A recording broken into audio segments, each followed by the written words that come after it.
السلام عليكم ورحمة الله وبركاته. نحمده ونستعينه ونستغفره ونؤمن به ونتوكل عليه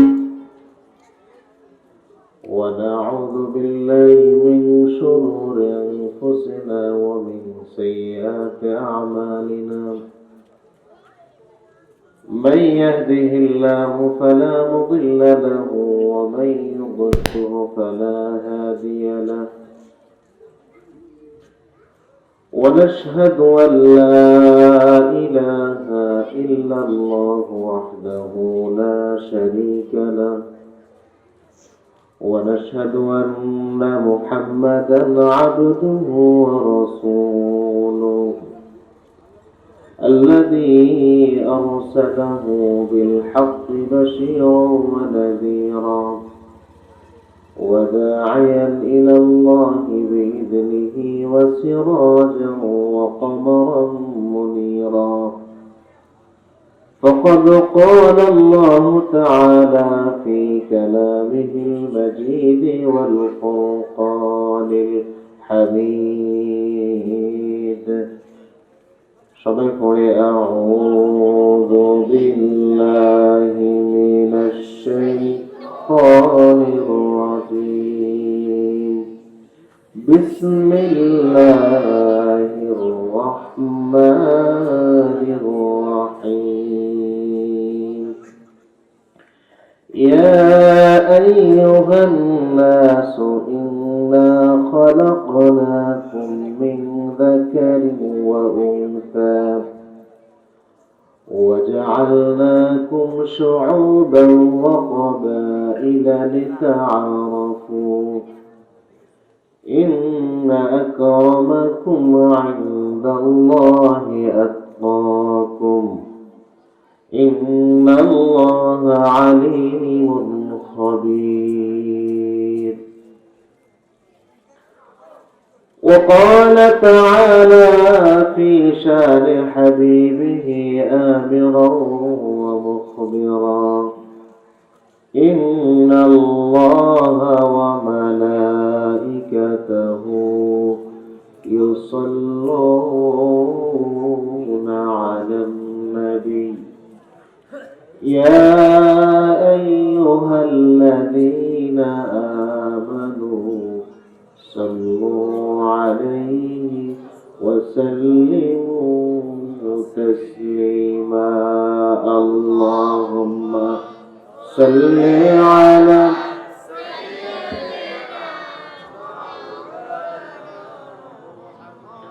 وعلى آل سيدنا. اللهم صل على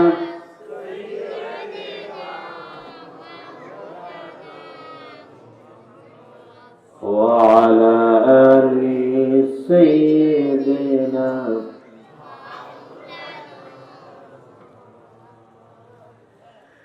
রহিমপুর এলাকাবাসী ও যুব সমাজের উদ্যোগে আয়োজিত দ্বিতীয় বার্ষিক তাফসীরুল কোরআন মাহফিলের সম্মানিত সভাপতি, আমাদের সকলের পরিচিত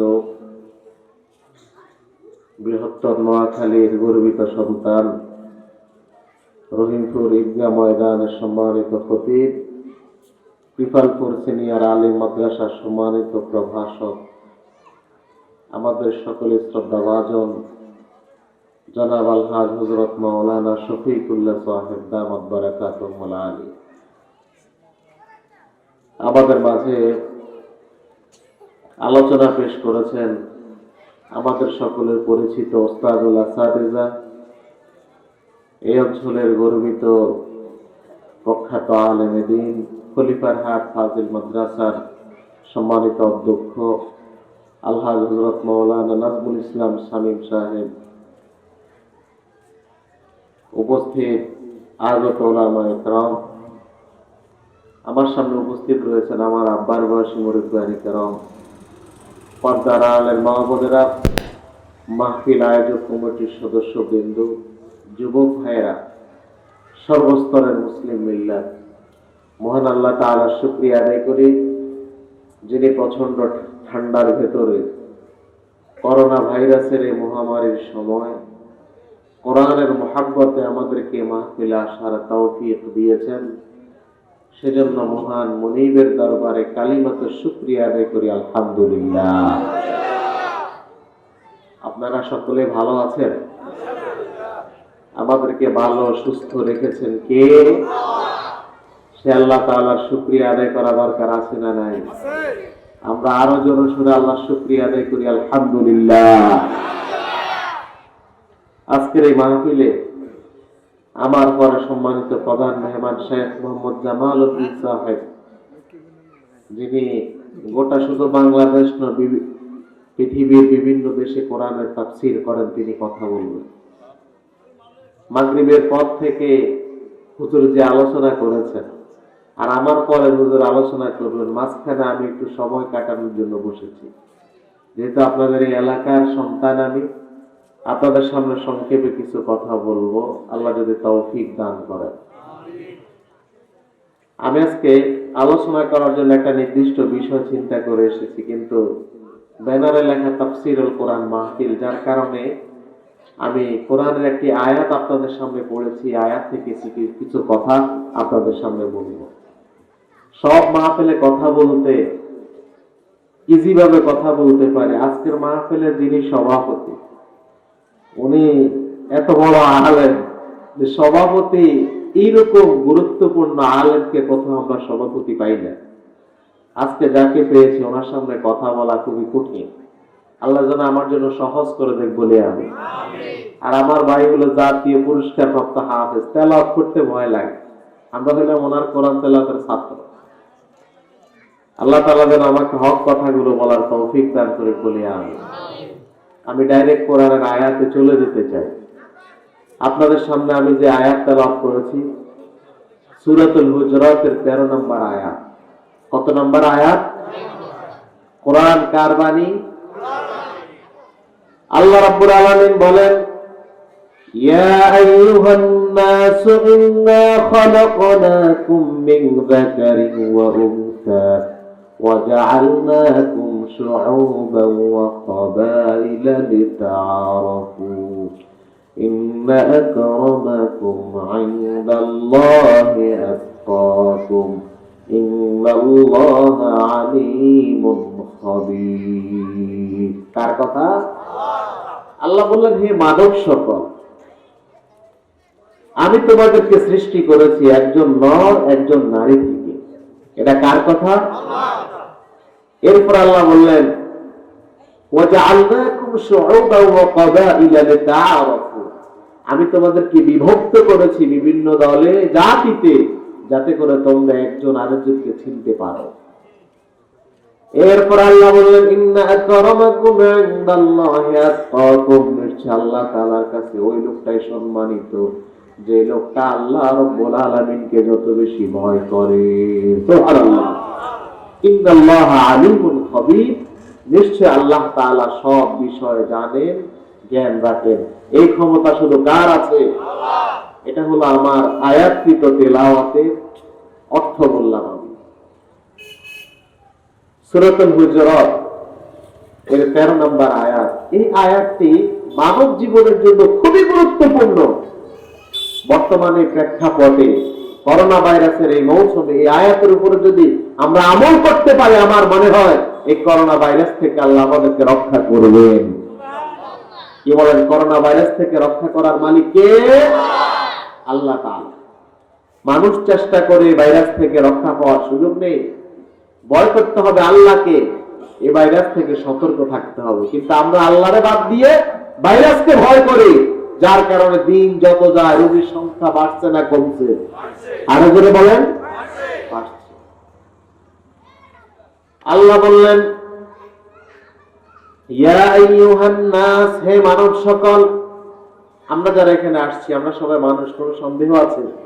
আর এই মানুষ হলো আল্লাহর সৃষ্টির মধ্যে সবথেকে সেরা সৃষ্টি। কিন্তু মনে রাখবেন, মানুষ সেরা সৃষ্টি।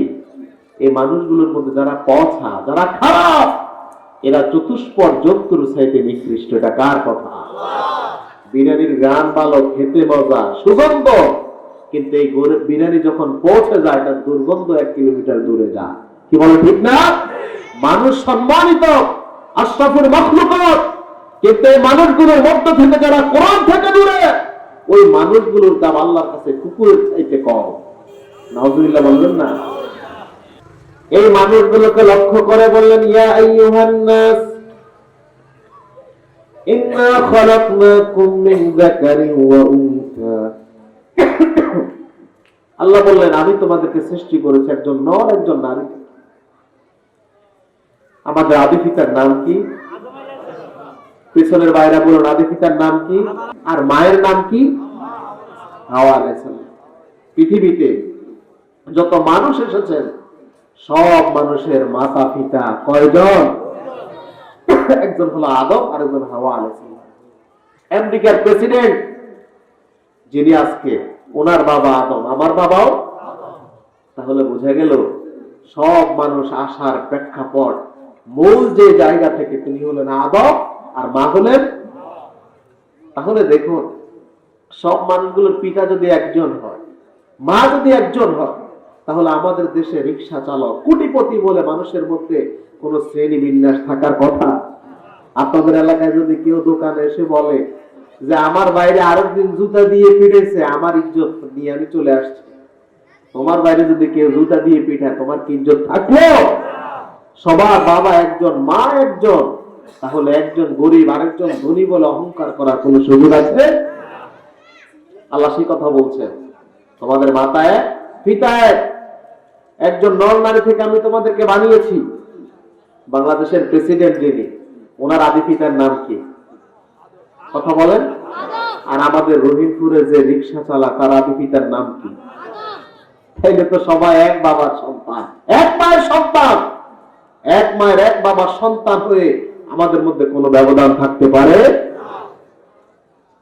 আল্লাহ বলেন, আমি তোমাদেরকে যদি একজন নর নারী থেকে সৃষ্টি করেছি, আমি তোমাদেরকে বিভিন্ন দলে জাতিতে বিভক্ত করেছি।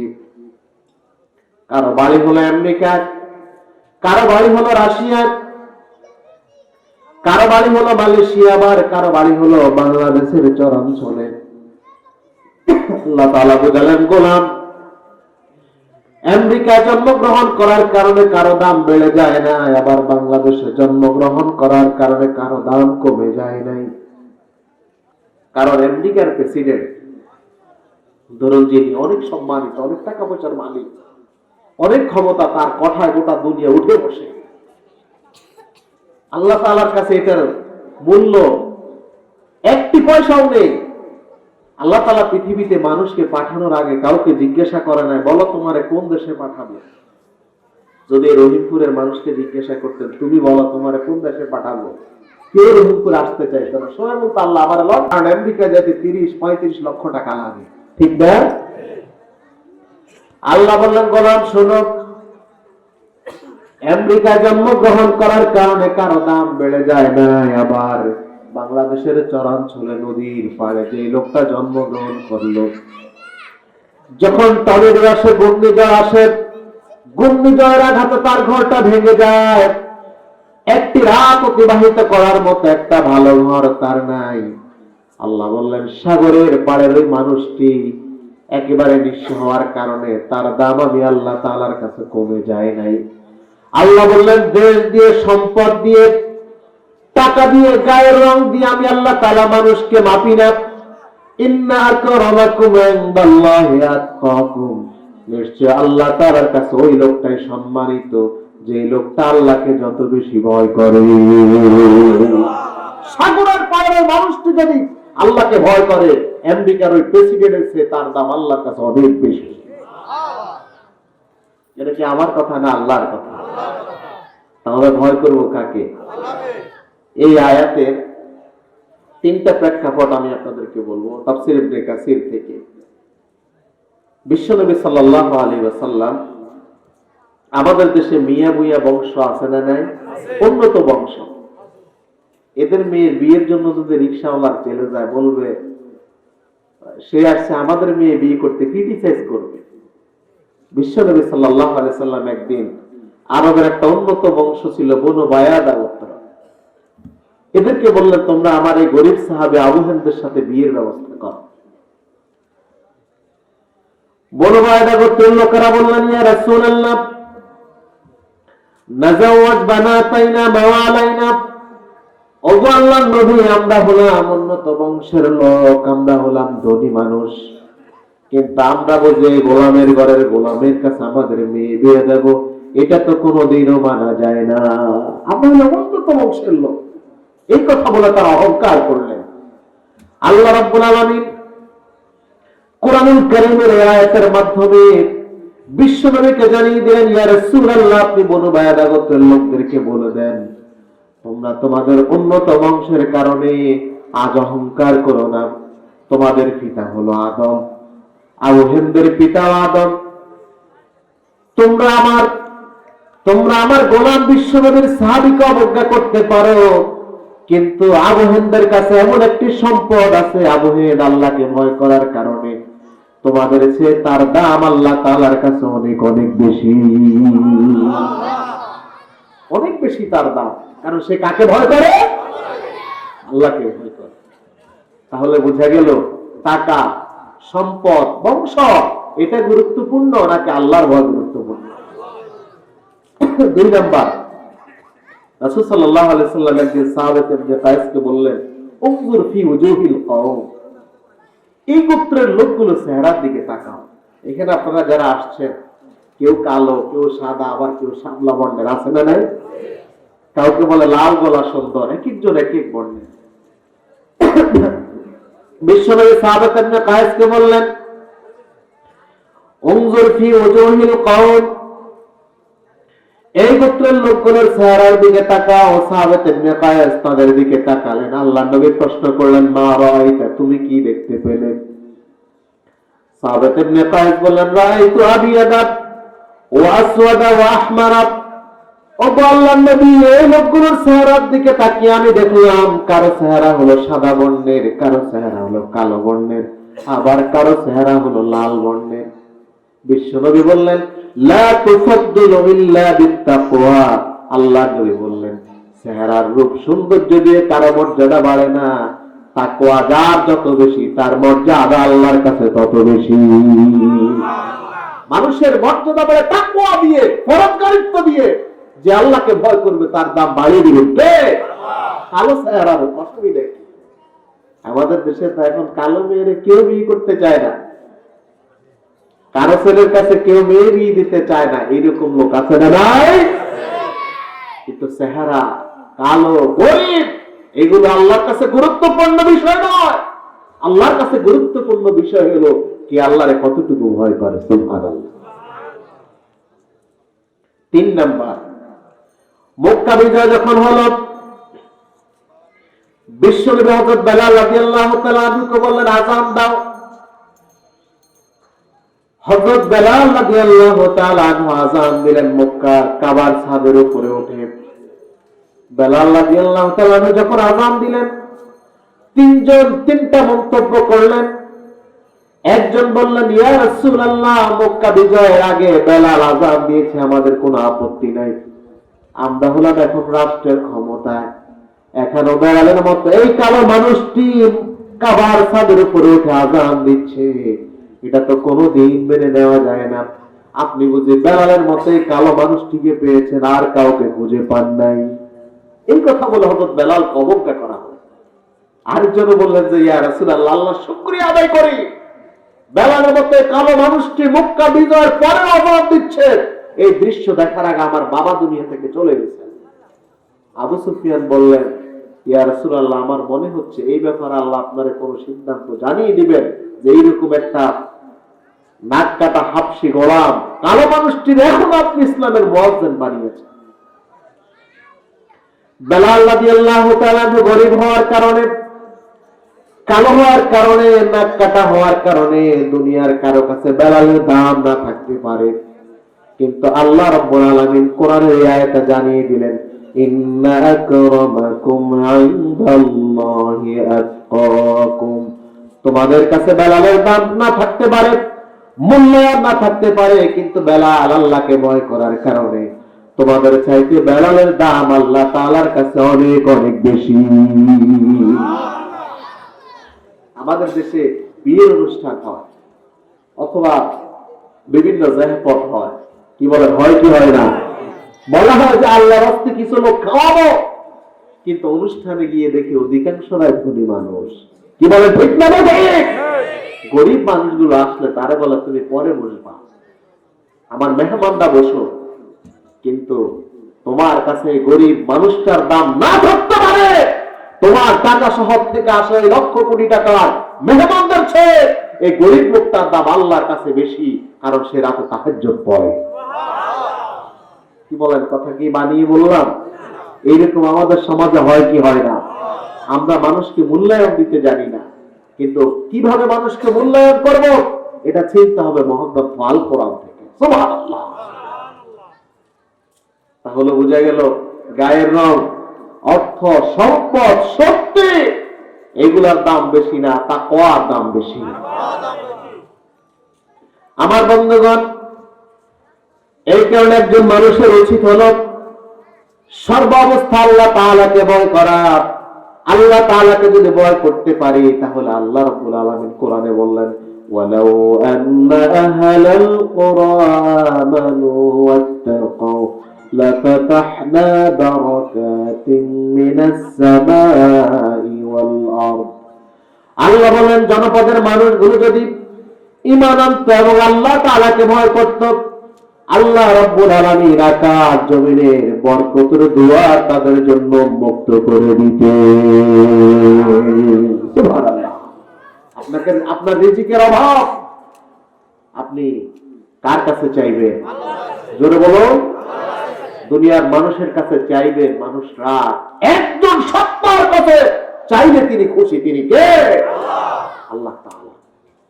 এই কারণে গভীর রাতের ইবাদত আপনি অভাব অনটনের সর্ব অবস্থায় আল্লাহর কাছে চাইবেন। আজকে আমাদের সমাজের মধ্যে মানুষের মধ্যে দ্বন্দ্ব, একজন আরেকজনের বিরুদ্ধে কথা বলে। যদি মানুষ আল্লাহকে ভয় করতেন তাহলে এইগুলো হতো না। চা দোকানে বসলে গীবত আমাদের সমাজে আছে না নাই? কথা বলেন। আপনাদের এলাকা তো মনে হয় নাই। গীবত কাকে বলে জানেন? গীবত হলো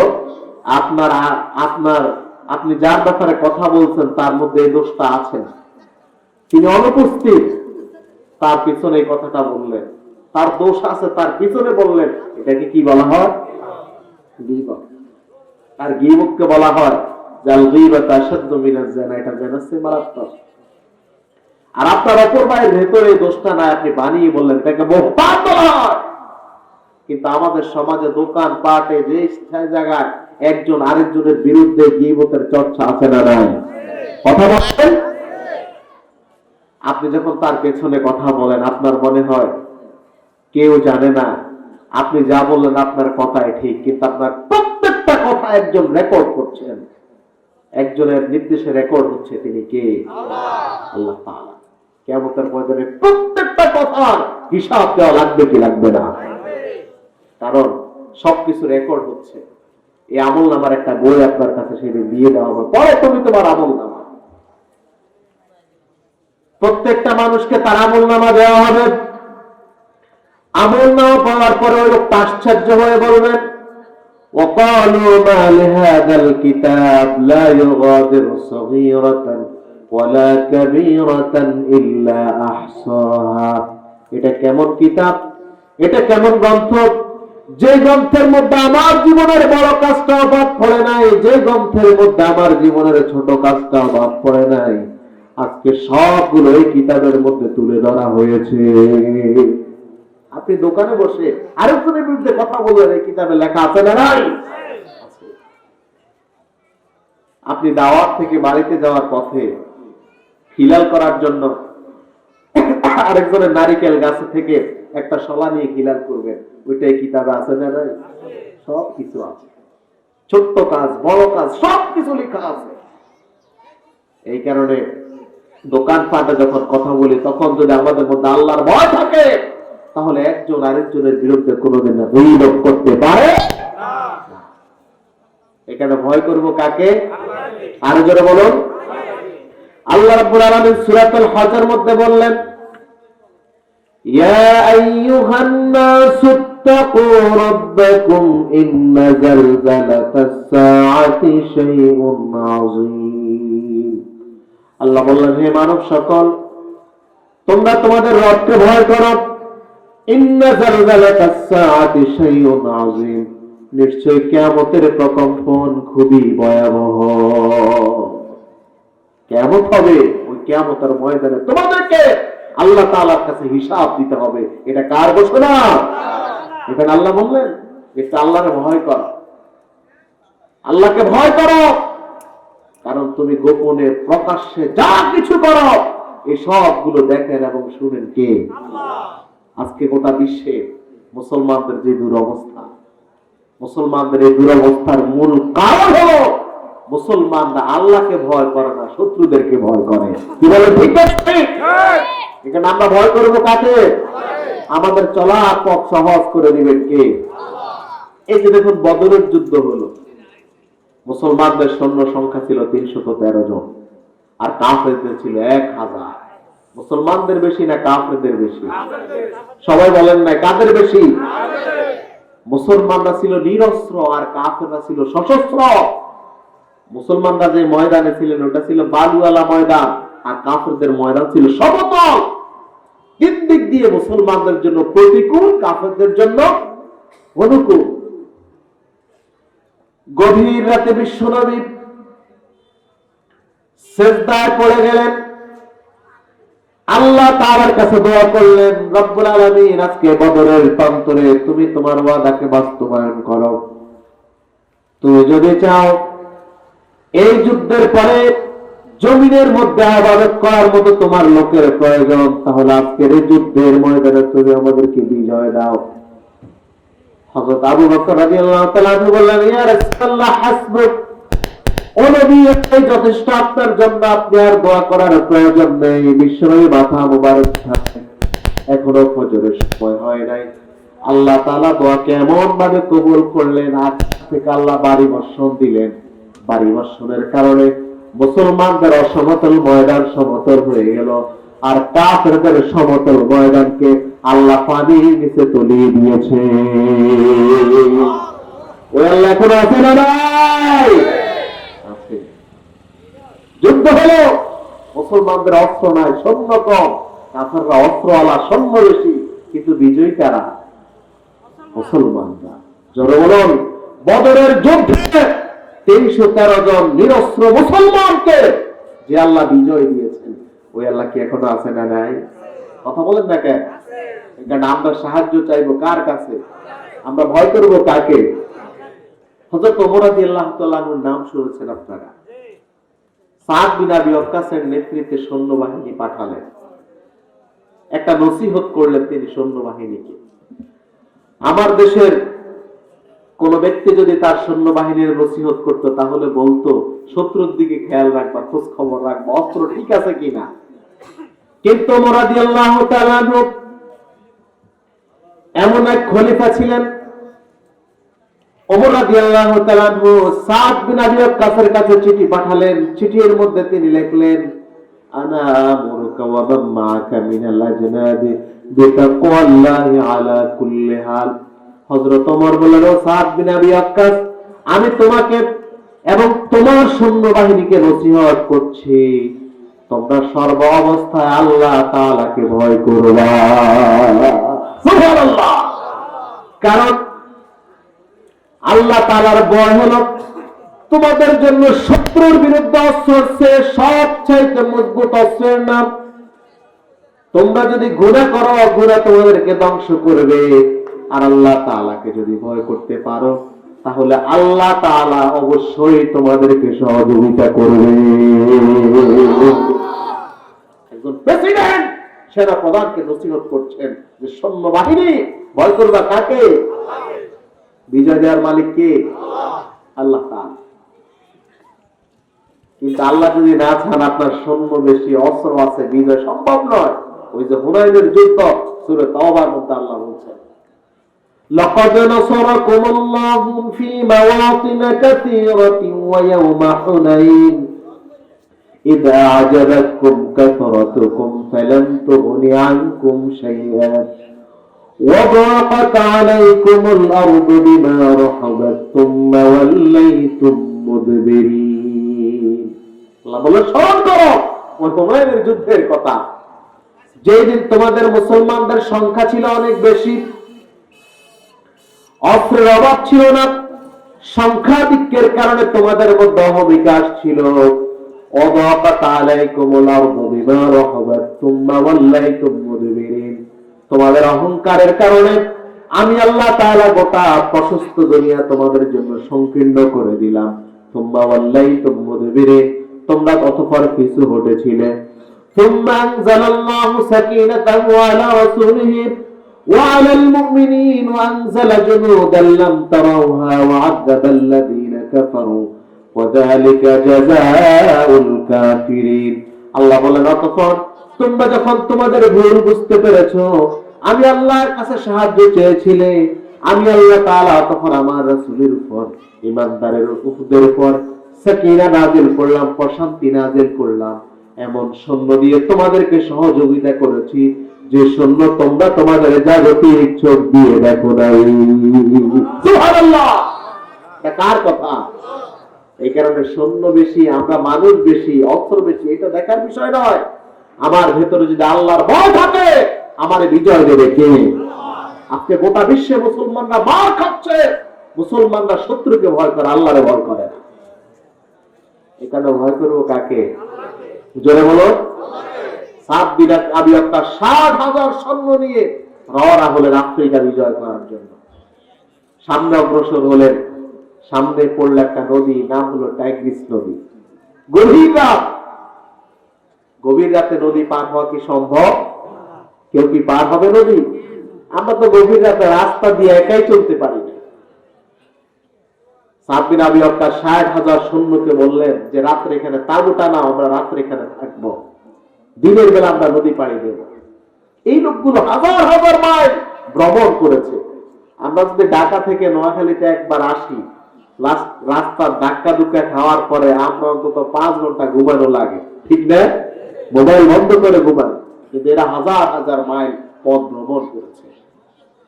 গভীর রাতে এখন বিশ্রামের সময়, তাঁবু টানানো হলো। খলিফা নির্দেশনা দিলেন, তোমরা একটু বিশ্রাম করো, দিনের বেলা আমরা নদী পথ পাড়ি দেব। সাদ বিন আবি ওয়াক্কাসের মনে হলো এরা তো সবাই আমার কর্মী বাহিনী, সৈন্য বাহিনী, তার কি অবস্থা একটু আমি দেখে আসি। নেতা যখন তার কর্মীদেরকে দেখলে গেলেন, এমন এক দৃশ্য তার সামনে তিনি আশ্চর্য হয়ে গেলেন। যেই লোকগুলো টানা যুদ্ধ করেছে, হাজার হাজার মাইল সফর করলো, তারা যখন রাত্রে রেস্ট করার জন্য আসলেন, কেউ বিছানার সাথে পিঠ লাগায় নাই, কেউ দাঁড়ানো, কেউ রুকুতে, কেউ সিজদায়, চোখের পানি ছেড়ে দিয়ে আল্লাহ তাআলার কাছে সাহায্য চায়, আল্লাহ তাআলার কাছে কান্নাকাটি করে। সাদ বিন আবি ওয়াক্কাসের মনে হলো যে মানুষগুলো এত লম্বা সফর করার পরেও বিছানার সাথে পেট লাগাইতে জানে না, আল্লাহর ভয়ে কাঁদে, এরা রাতে নদী পাড়ি দিলে নদীর পানি এদেরকে গ্রাস করতে পারবে না। আল্লাহ আত্মবিশ্বাস। সৈন্যবাহিনীকে বললেন যে এখনই নদী পাড়ি দেব আমরা। সাদ বিন আবি ওয়াক্কাস নির্দেশনা দিলেন। মুহূর্তের মধ্যে সব সৈন্যবাহিনী নদীর মধ্যে ঝাঁপ দিলেন, নদী পার হয়ে গেলেন। নদীর ওপারে গিয়ে সাদ বিন আবি ওয়াক্কাস সৈন্যবাহিনীকে বললেন, ও আমার সৈন্যবাহিনী, নদীর মধ্যে তোমাদের কারো কোনো কিছু হারানো গেল নাকি? একজন এসে বললেন, সেনাপতি, আমার একটা পানির পেয়ালা হারানো গিয়েছে। সাদ বিন আবি ওয়াক্কাস বললেন, যে লোকগুলো লম্বা সফর করার পরেও বিছানার সাথে পিঠ লাগাতে জানে না, আমি বিশ্বাস করি না এই নদীর পানি তাদের পানির একটা পেয়ালা গ্রাস করবে, এটা কোনোদিন আমি মানতে পারি না। এই কথা বলার সঙ্গে সঙ্গে ঢেউ আসলো, নদীর এক কোণে পানির পেয়ালাটা চলে আসছে। সুবহানাল্লাহ। সামনে অগ্রসর হলেন, অগ্রসর হয়ে এবার আবার রাত হলো। আফ্রিকার প্রেসিডেন্টের কাছে দূত পাঠালেন, যুদ্ধ হবে দিনে, রাতে একটা আমাদেরকে মেহমান হিসেবে থাকতে দেন। তখন প্রেসিডেন্ট খবর পাঠালেন, তোমরা রাতে আফ্রিকার জঙ্গলে থাকো, আফ্রিকার প্রেসিডেন্টের সিদ্ধান্ত ছিল এরা যদি জঙ্গলে থাকে জঙ্গলের হিংস্র জানোয়ারদেরকে খেয়ে ফেলবে। কারণ আফ্রিকার জঙ্গলের নাম শুনলে এখনো আমরা ভয় করি, কি বলেন, করি না? আফ্রিকার জঙ্গল তো থাকবে কথা, মসজিদ থেকে বাড়িতে যাইতে একটা দোড়াহাপ দেখছে রাস্তা, খুব টেনশনে, ঠিক আছে না? এরকম মশারি এমন ভাবে আটকায় না জানি রাত কামড়া আছে না এবারকার মানুষ। কিন্তু আফ্রিকার প্রেসিডেন্ট যখন তো বললেন তোমাদেরকে জঙ্গলে থাকতে হবে, সেনাপতি সাদ বিন আবি ওয়াক্কাস বললেন আমরা এটাই গ্রহণ করলাম, আমরা রাতে আফ্রিকার জঙ্গলে থাকবো। সুবহানাল্লাহ। আর আফ্রিকার মানুষ বলে এরা তো পাগল, এরা কি যুদ্ধ করবে, রাতে তো এরা শেষ। কিন্তু এই মানুষগুলো সাধারণ মানুষ নয়, এরা কোন হিংস্র জানোয়ারের ভয় করে না। এরা কাকে ভয় করে? জঙ্গলের নিকটবর্তী হলেন, কাছাকাছি গিয়ে এবার একটা সিঁড়ি মাছা তৈরি করছেন, সিঁড়ি তৈরি করছেন। আফ্রিকার মানুষ বললেন যে এটা কেন তৈরি করেন? বললেন এই সিঁড়ির উপরে উঠে আমি আফ্রিকার জঙ্গলের হিংস্র জানোয়ারদের উদ্দেশ্যে বক্তব্য দেব। মানুষকে তো পুরা পাগল, হিংস্র জানোয়ার জীবজন্তু কি কারো কথা বুঝে নাকি? সিঁড়ি তৈরি হয়ে গেল। সাদ বিন আবি ওয়াক্কাস তৈরিকৃত সিঁড়ির উপরে উঠলেন। এবার তিনি বললেন ও আফ্রিকার জঙ্গলের হিংস্র জানোয়ার, আমি মুসলমানদের সেনাপতি সাদ বিন আবি ওয়াক্কাস 60,000 সৈন্য নিয়ে যুদ্ধ করার জন্য এসেছি।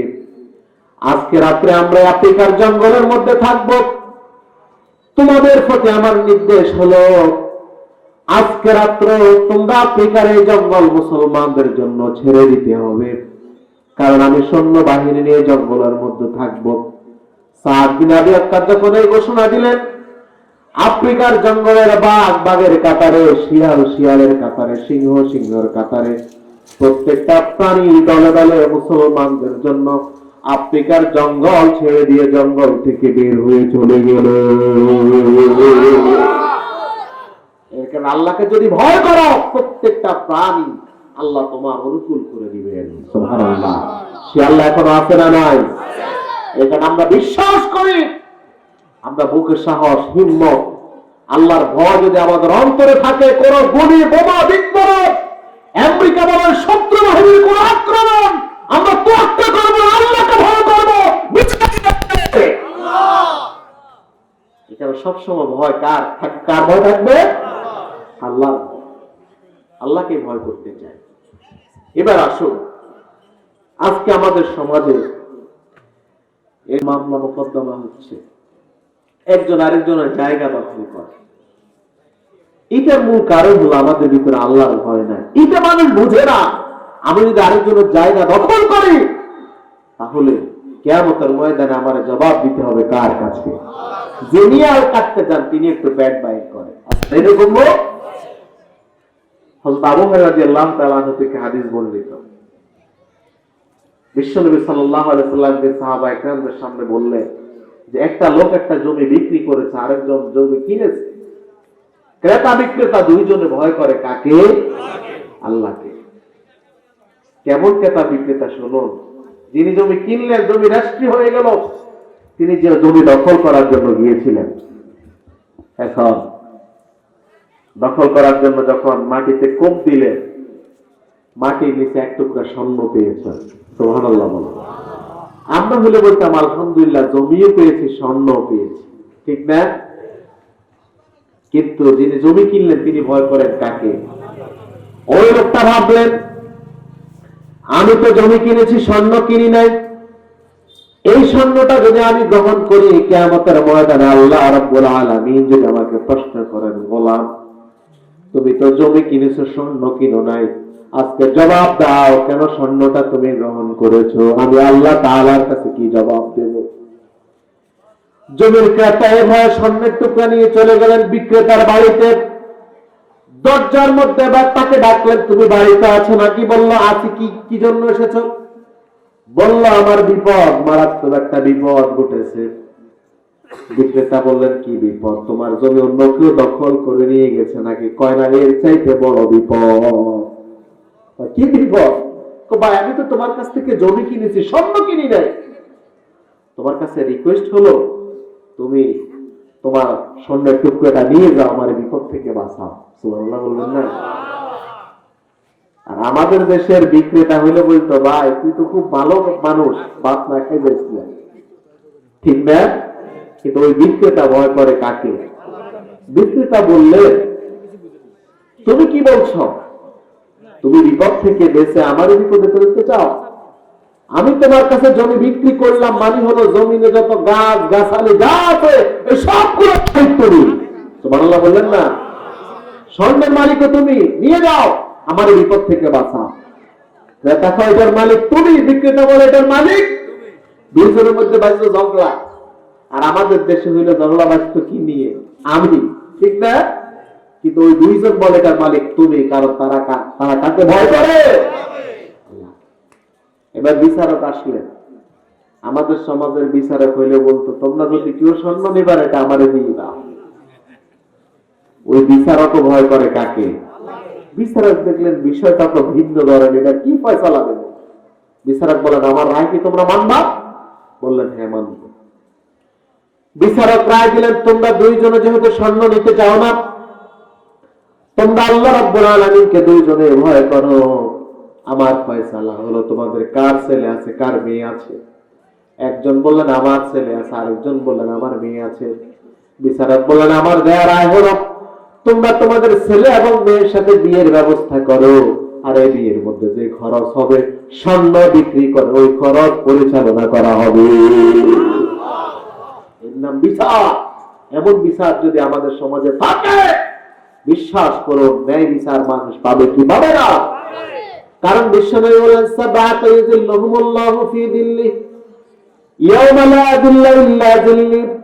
আল্লাহ নবী বললেন, কিয়ামতের ময়দানে মাথার উপরে যখন সূর্য থাকবে, পায়ের নিচে যখন তামার জমিন হবে, যেদিন আল্লাহ তাআলার আরশের ছায়া ছাড়া আর কোনো ছায়া থাকবে না, সেই দিন 7 শ্রেণীর লোককে আল্লাহ তাআলা তার আরশের নিচে জায়গা করে দেবেন। তার মধ্যে 1 নাম্বার হলো ইমামুন আদিল, যে ন্যায় বিচার করে, ন্যায় পরায়ণ বাদশাহ। এই কারণে তাদের মতো আমরা আল্লাহরে ভয় করতে চাই। রাজি আছেন? আরো জনগণ রাজি আছেন? এবার আসো তাকওয়ার ব্যাখ্যা হযরত আলী রাদিয়াল্লাহু তাআলা দিয়েছেন। 4টা কথা বলেছেন তিনি। 1 নাম্বার তিনি বললেন তাকওয়ার ব্যাখ্যা হলো আল খাউফু বিল জালিল। 1 নাম্বার তাকওয়ার ব্যাখ্যা হলো সর্ব অবস্থায় আল্লাহ তাআলাকে ভয় করতে হবে, গোপনে আল্লাহকে ভয় করতে হবে, প্রকাশ্যে আল্লাহকে ভয় করতে হবে। আপনি পানির নিচে যখন ডুব দিয়ে পানি খান, রোজা ভাঙে, আপনার রোজা ভেঙে গিয়েছে, এটা দুনিয়ার কেউ জানে না, কিন্তু এই দৃশ্যটাও কে দেখেছে? আল খাউফু বিল জালিল, সর্ব অবস্থা আল্লাহকে ভয় করা। আপনি আমেরিকাতে গিয়েছেন, আপনি সেখানে যদি কারোর সাথে খারাপ কাজ করেন, আপনি মনে করেন আপনার দেশের কেউ তো দেখে না, কিন্তু আসল জন দেখে তিনি কে? সর্ব অবস্থা আল্লাহকে ভয় করবে। দুধ হইল আধা কেজি, বিক্রি করে কাউ কেজি। কথা বলেন না। এখন আর আগের মতো দুধে মজা পাওয়া যায় না। ওই যে এক লোকে আমার কাছে কইল, হুজুর দুধ কিনে দুধ ইসা গুড়া খাইছি। ইসা গুড়া কেমনে পা? যে দুধ বিক্রি করলে হেরে গেলাম, কি রে তোর দুধ ইসা গুড়া খা? এটা কি কঠিন কিছু নেই। গরু কি হানি খায় না? পানির সাথে ফ্যাটে ইসা গুড়া গেছে, পরে দুধের সাথে ভাই দিয়েছে সবাই। আসলে কি এরকম? কথা বলেন না কেন? দুধ আধা কেজি বিক্রি করে 1 কেজি, তার ভিতরে কার ভয় নাই? ক্লাস 4 এর ওই কাহিনীটা আপনারা সবাই জানেন। খলিফা ওমর রাদিয়াল্লাহু তাআলা যখন রাষ্ট্রের প্রেসিডেন্ট ছিলেন, গভীর রাতে পর্দা অবস্থা দেখার জন্য তিনি বের হলেন। গিয়ে দেখলেন এক ঘরের মধ্যে মা মেয়ে কথা বলছেন। মা মেয়েকে বলছেন দুধের সাথে পানি মিশাও। মেয়ে বললেন, মা দুধের সাথে পানি মিশানো সম্ভব নয়। মা বললেন, কেন সম্ভব নয়? মেয়ে বললেন, দুধের সাথে যদি পানি মিশাই, দিনের বেলায় খলিফা ওমর ঘোষণা দিয়েছেন এটা দণ্ডনীয় অপরাধ। ও আমার মা, আপনি তো খলিফা ওমরের ব্যাপারে ভালো করেই জানেন, আমার পক্ষে সম্ভব না। মেয়ের মা বললেন, এই রাতে যদি দুধের সাথে পানি মিশাও তাহলে কে দেখবে? খলিফা ওমর শুনে কি শুনে না? ওই মেয়েটাও জানতেন না যে খলিফা ওমর তো শুনে।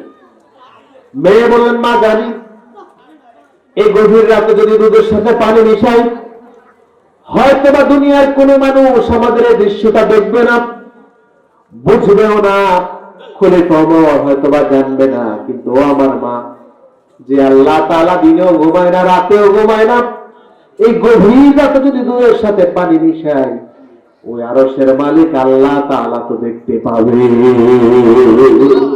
ও মা, তুমি আল্লাহর ভয় করো। এই কারণে আপনি যে 1 নম্বর মালের সাথে 2 নম্বর মিশান, এটা দুনিয়ার কেউ জানে না। এটা কে দেখে? গমের কেজি 30 টাকা, আটার কেজি 28 টাকা। আশ্চর্য বিষয়, গমের কেজি কত? আমি চন্দ্রগঞ্জ থেকে গম কিনছি 15 কেজি 30 টাকা করে, আটা হলো 28 টাকা। তো গম কিনে চুরাইলো, চুরানোর দাম আছে না? তো আটায় তা 28 টাকা হয় কেন? তার মানে বোঝা গেল দেশগুলি কত নম্বর কি আছে না? আশ্চর্য বিষয়। এইভাবে সব জায়গা তন্ত্রে তন্ত্রে আজকে দুর্নীতি 2 নম্বরই, এটার একমাত্র কারণ হলো কার ভয় নাই। এই কারণে সর্ব অবস্থা ভয় করব কাকে? আরো জোরে বলো। আপনি যখন ব্যবসা করেন, গোশতের জায়গায় হাড্ডি দেন, তখন যদি কেউ আল্লাহরে ভয় করে, ওই লোকটা গোশতের সাথে কোনোদিন হাড্ডি দিতে পারে। এই কারণে একজন মানুষের জীবনে সর্ব অবস্থায় আল্লাহ তাআলার ভয় থাকা উচিত। আপনি যখন সম্পদ বন্টন করেন সন্তানদের মধ্যে, আপনার ভেতরে যদি আল্লাহর ভয় থাকে, তখন আপনি আর কোনোদিন অন্যায়ভাবে সম্পদ বন্টন করবেন না। কোন ছেলেরে বেশি দেবেন না, কোন ছেলেরে কম দেবেন না, কারণ আপনি তো আল্লাহরে ভয় করেন। আপনার ছেলের বউ হলো বাড়িতে 2-3টা। আপনি পরিবারের মধ্যে লিডার, নেতা, ছেলে একজন অবৈধভাবে টাকা কামায় বলে সে যখন টাকা বেশি পাঠায়, ওই ছেলের বউ কাজ না করলে আপনি বলেন এই বউটা অনেক ভালো, কারণ তার হাজবেন্ড টাকা বেশি পাঠায়। আর যে ছেলের বউ সারাদিন কাজ করলো, তার হাজবেন্ডের ইনকাম কম, অবৈধ কোনো ইনকাম করে না বলে সারাদিন কাজ করে, কিন্তু আপনি তারে তিরস্কার করেন। দুনিয়ার হিসাব নিকেশ আপনি তারে মূল্যায়ন দিলেন না, আপনি অবিচার করলেন। কিন্তু আল্লাহ তাআলা এটাও কিন্তু দেখছেন, কিয়ামতের ময়দানে এটার হিসাবও দিতে হবে কার কাছে? দেখতে আগে বলেন, আপনি বসে বসে গীবত করেন, এই দৃশ্য কে দেখে? চন্দ্রগঞ্জ বাজার সিএনজি স্টেশন এক মহিলা, তার হাজবেন্ড তারে ফোন করলো, তুমি কই? পুকুর ঘাটে সাইল দিই। বলেন সত্য কথা না মিথ্যা কথা? তুমি যে সিএনজি স্টেশন, তোমার হাজবেন্ড তো দেখে নাই, তুমি যে হাজবেন্ডের সাথে মিথ্যা কথা বলেছ, এই দৃশ্য কার কাছে রেকর্ড করা আছে? কিয়ামতের ময়দানে এটা প্রকাশ হবে কি হবে না? হবে। এই কারণে হযরত আলী রাদিয়াল্লাহু তাআলা আনহু বলেন, তাকওয়ার 1 নম্বর ব্যাখ্যা যে আল খাউফু বিল জালিল, সব অবস্থায় কার ভয় করব? একজন নারী যখন বেপরদায় চলেন, একজন পুরুষ মহিলা যখন গভীর রাতে সব মানুষ যখন ঘুমন্ত হয়ে যায়, একটা মোবাইল নিয়ে যখন অনিয়মিত ভিডিও কলের মধ্যে কথা বলে, দুনিয়ার কোনো মানুষ তারে দেখে না। তার হাজবেন্ড হয়তো বা সৌদি আরব অথবা আমেরিকা, শ্বশুর শাশুড়ি ভিন্ন একটা রুমে ঘুমায়, শিশু সন্তানটাও ঘুমিয়ে গেল, এই মুহূর্তে দুনিয়ার কেউ তারে দেখে না। কিন্তু তুমি যে ভিডিও কলে অপর পুরুষের সাথে কথা বলো, আল্লাহর কসম করে বলি গভীর রাতে ওইটাও দেখে কে? আজকে এইরকম পরকীয়া আমাদের সমাজে আছে না নাই? আল্লাহর ভয় না থাকার কারণে 3-4টা বাচ্চার মা উদাও, এমন খবর তো এই এলাকায় মনে হয় নাই। কথা বলেন দেখেন, এখানে আমাদের ভিতরে আল্লাহর ভয় থাকতে হবে। পর্দা করে না, কারণ তার ভিতরে কি নেয়? সয়ানি বাজার গেলে রমজান মাসে কাপড় দোকানে পুরুষ বেশি না মহিলা বেশি? কথা বলেন, কারণ তার ভিতরে কার ভয় নাই? আল্লাহর ভয়। এখানে গোটা সমস্তটা যদি পরিবর্তন করতে হয়, মানুষের ভেতরে একটা বিষয় দরকার, কার ভয়? আল্লাহর ভয়। আল খাউফু বিল জালিল, আল্লাহ তাআলার ভয়। হিমসের গভর্নর ছিলেন রাসূল করিম সাল্লাল্লাহু আলাইহি ওয়াসাল্লাম। এক সাহাবী সাঈদ ইবনে আমির আল জুমাহি তিনি হিমসের গভর্নর। ওমর রাদিয়াল্লাহু তাআলা তখন প্রেসিডেন্ট ছিলেন। গভর্নরের বিরুদ্ধে তার দেশের প্রজারা 4টা অভিযোগ দিলেন খলিফার দরবারে। ও খলিফা, আমাদের গভর্নরের বিরুদ্ধে 4টা অভিযোগ। কয়টা অভিযোগ? 1 নম্বর অভিযোগ হলো তারা আমরা দিনে পাই, রাতে পাইনি। 2 নম্বর অভিযোগ হলো তিনি সকালে একটু দেরিতে ওনার ঘর থেকে বের হন। 3 নম্বর অভিযোগ হলো যে তাকে আমরা সপ্তাহে 1 দিন পাই না। 4 নম্বর অভিযোগ হলো তিনি মাঝে মধ্যে বেহুশ হয়ে যান। কয়টা অভিযোগ? 4টা অভিযোগ। খলিফা ডাকলেন, এনে বললেন, হে হিমসের গভর্নর, তোমার ব্যাপারে 4টা অভিযোগের সাথে জবাব দেওয়া হয় 4টা অভিযোগে। হিমসের গভর্নর বললেন, খলিফাতুল মুমিনিন,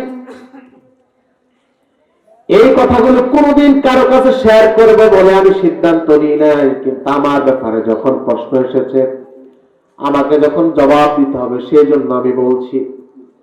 1 নাম্বার, আমার দেশের মানুষগুলো আমার ব্যাপারে অভিযোগ দিয়েছে আমি মাঝে মাঝে বেহুশ হয়ে যাই। বেহুশ হওয়ার কারণ হলো হযরত খুবাইব রাদিয়াল্লাহু তাআলা আনহু ঈমান গ্রহণ করার অপরাধে কাফেররা তার উপর এমন ভাবে নির্যাতন করেছে, অত্যাচার করেছে। তখন আমি ওই জায়গা ছিলাম। আমি খুবাইব রাদিয়াল্লাহু তাআলা আনহুর বিন্দুমাত্র কোনো উপকার করতে পারি নাই, যার কারণে তার নির্যাতনের এই চিত্র যখন আমার চোখের পাশে আসে, তখন আমি সাথে সাথে বেহুশ হয়ে যাই।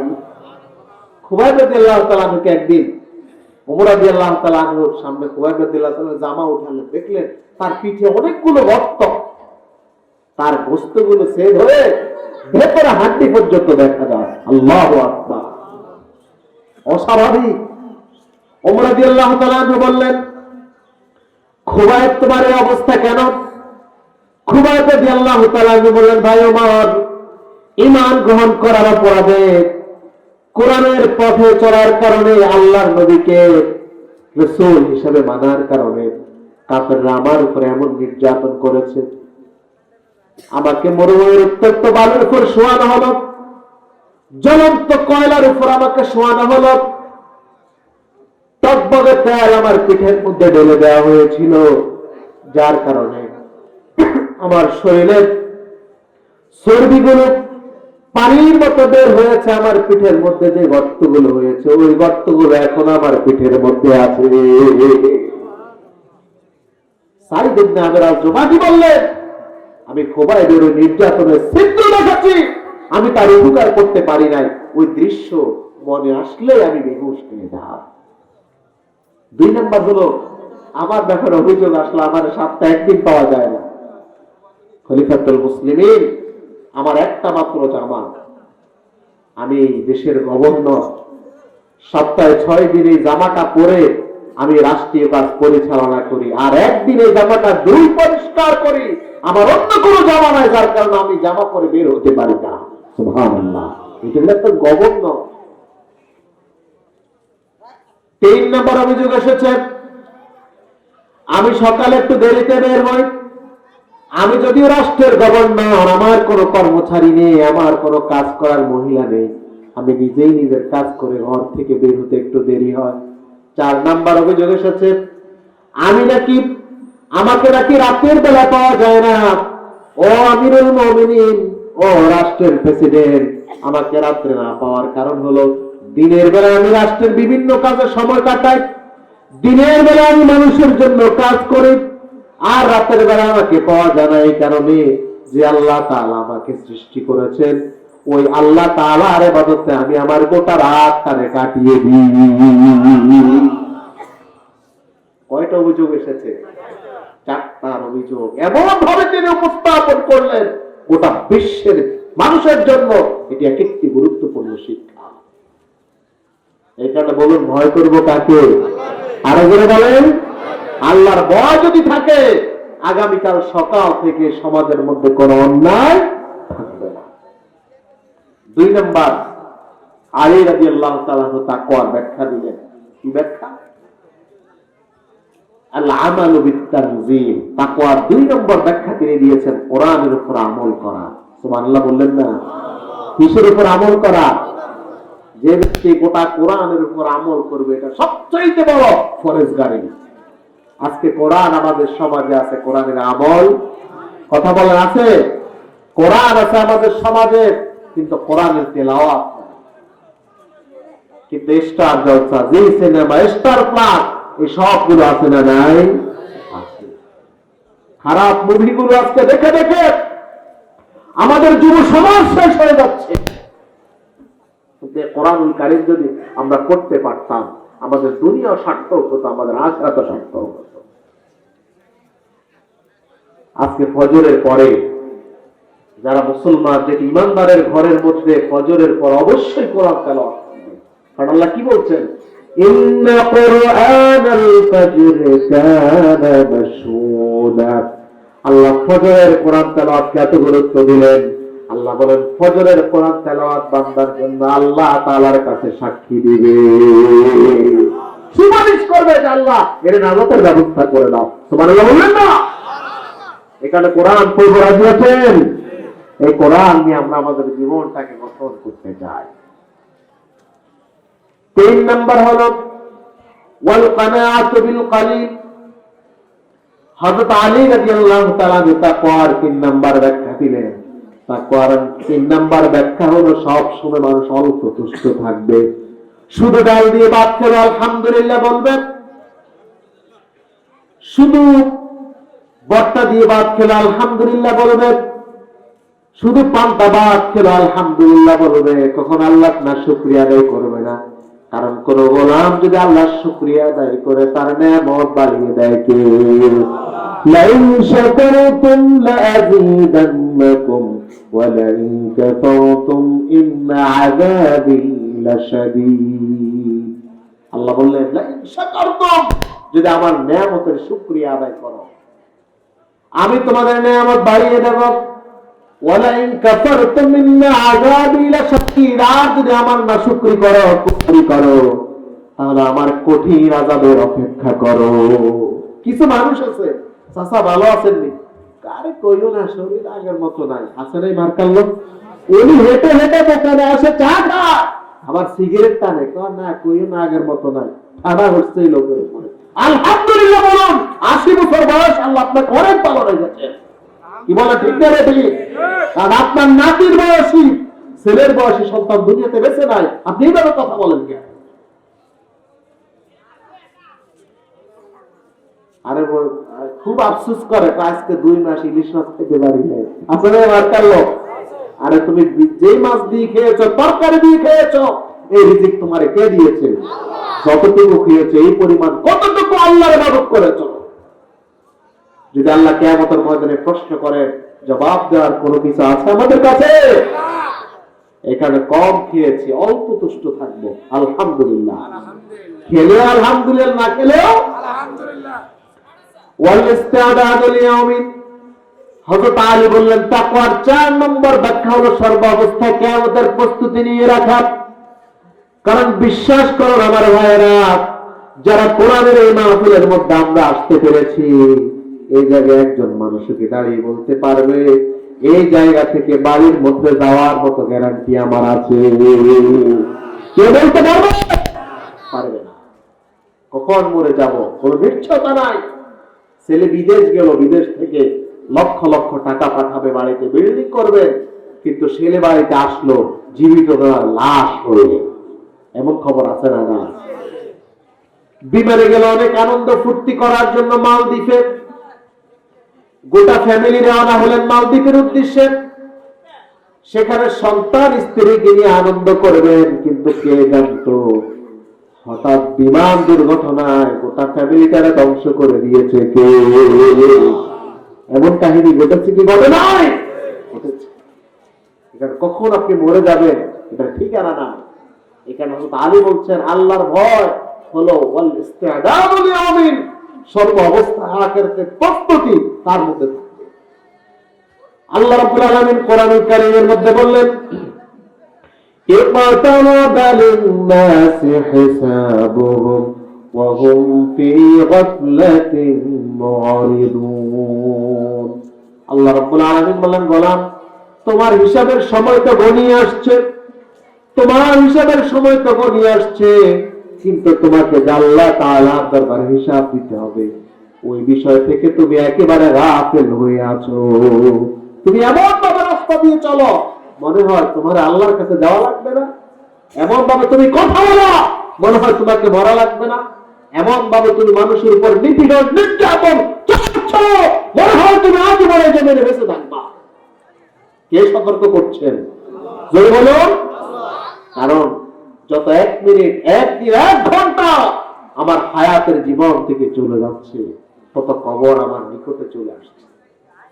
এই যে করোনা ভাইরাস, এই করোনা ভাইরাস কে কি এটা কি চিনেছে? কথা বলেন না কেন? কোন কোটিপতি যদি বলে, রে ভাই আমি তো 1000 কোটি টাকার মালিক, তোরা 10 কোটি টাকা দেব, তুমি আমারে রক্ষা কর, করোনা ভাইরাস বলবো ডোন্ট কেয়ার, আমি তোমারে চিনি না। কারণ করোনা ভাইরাস কার অর্ডারে চলে?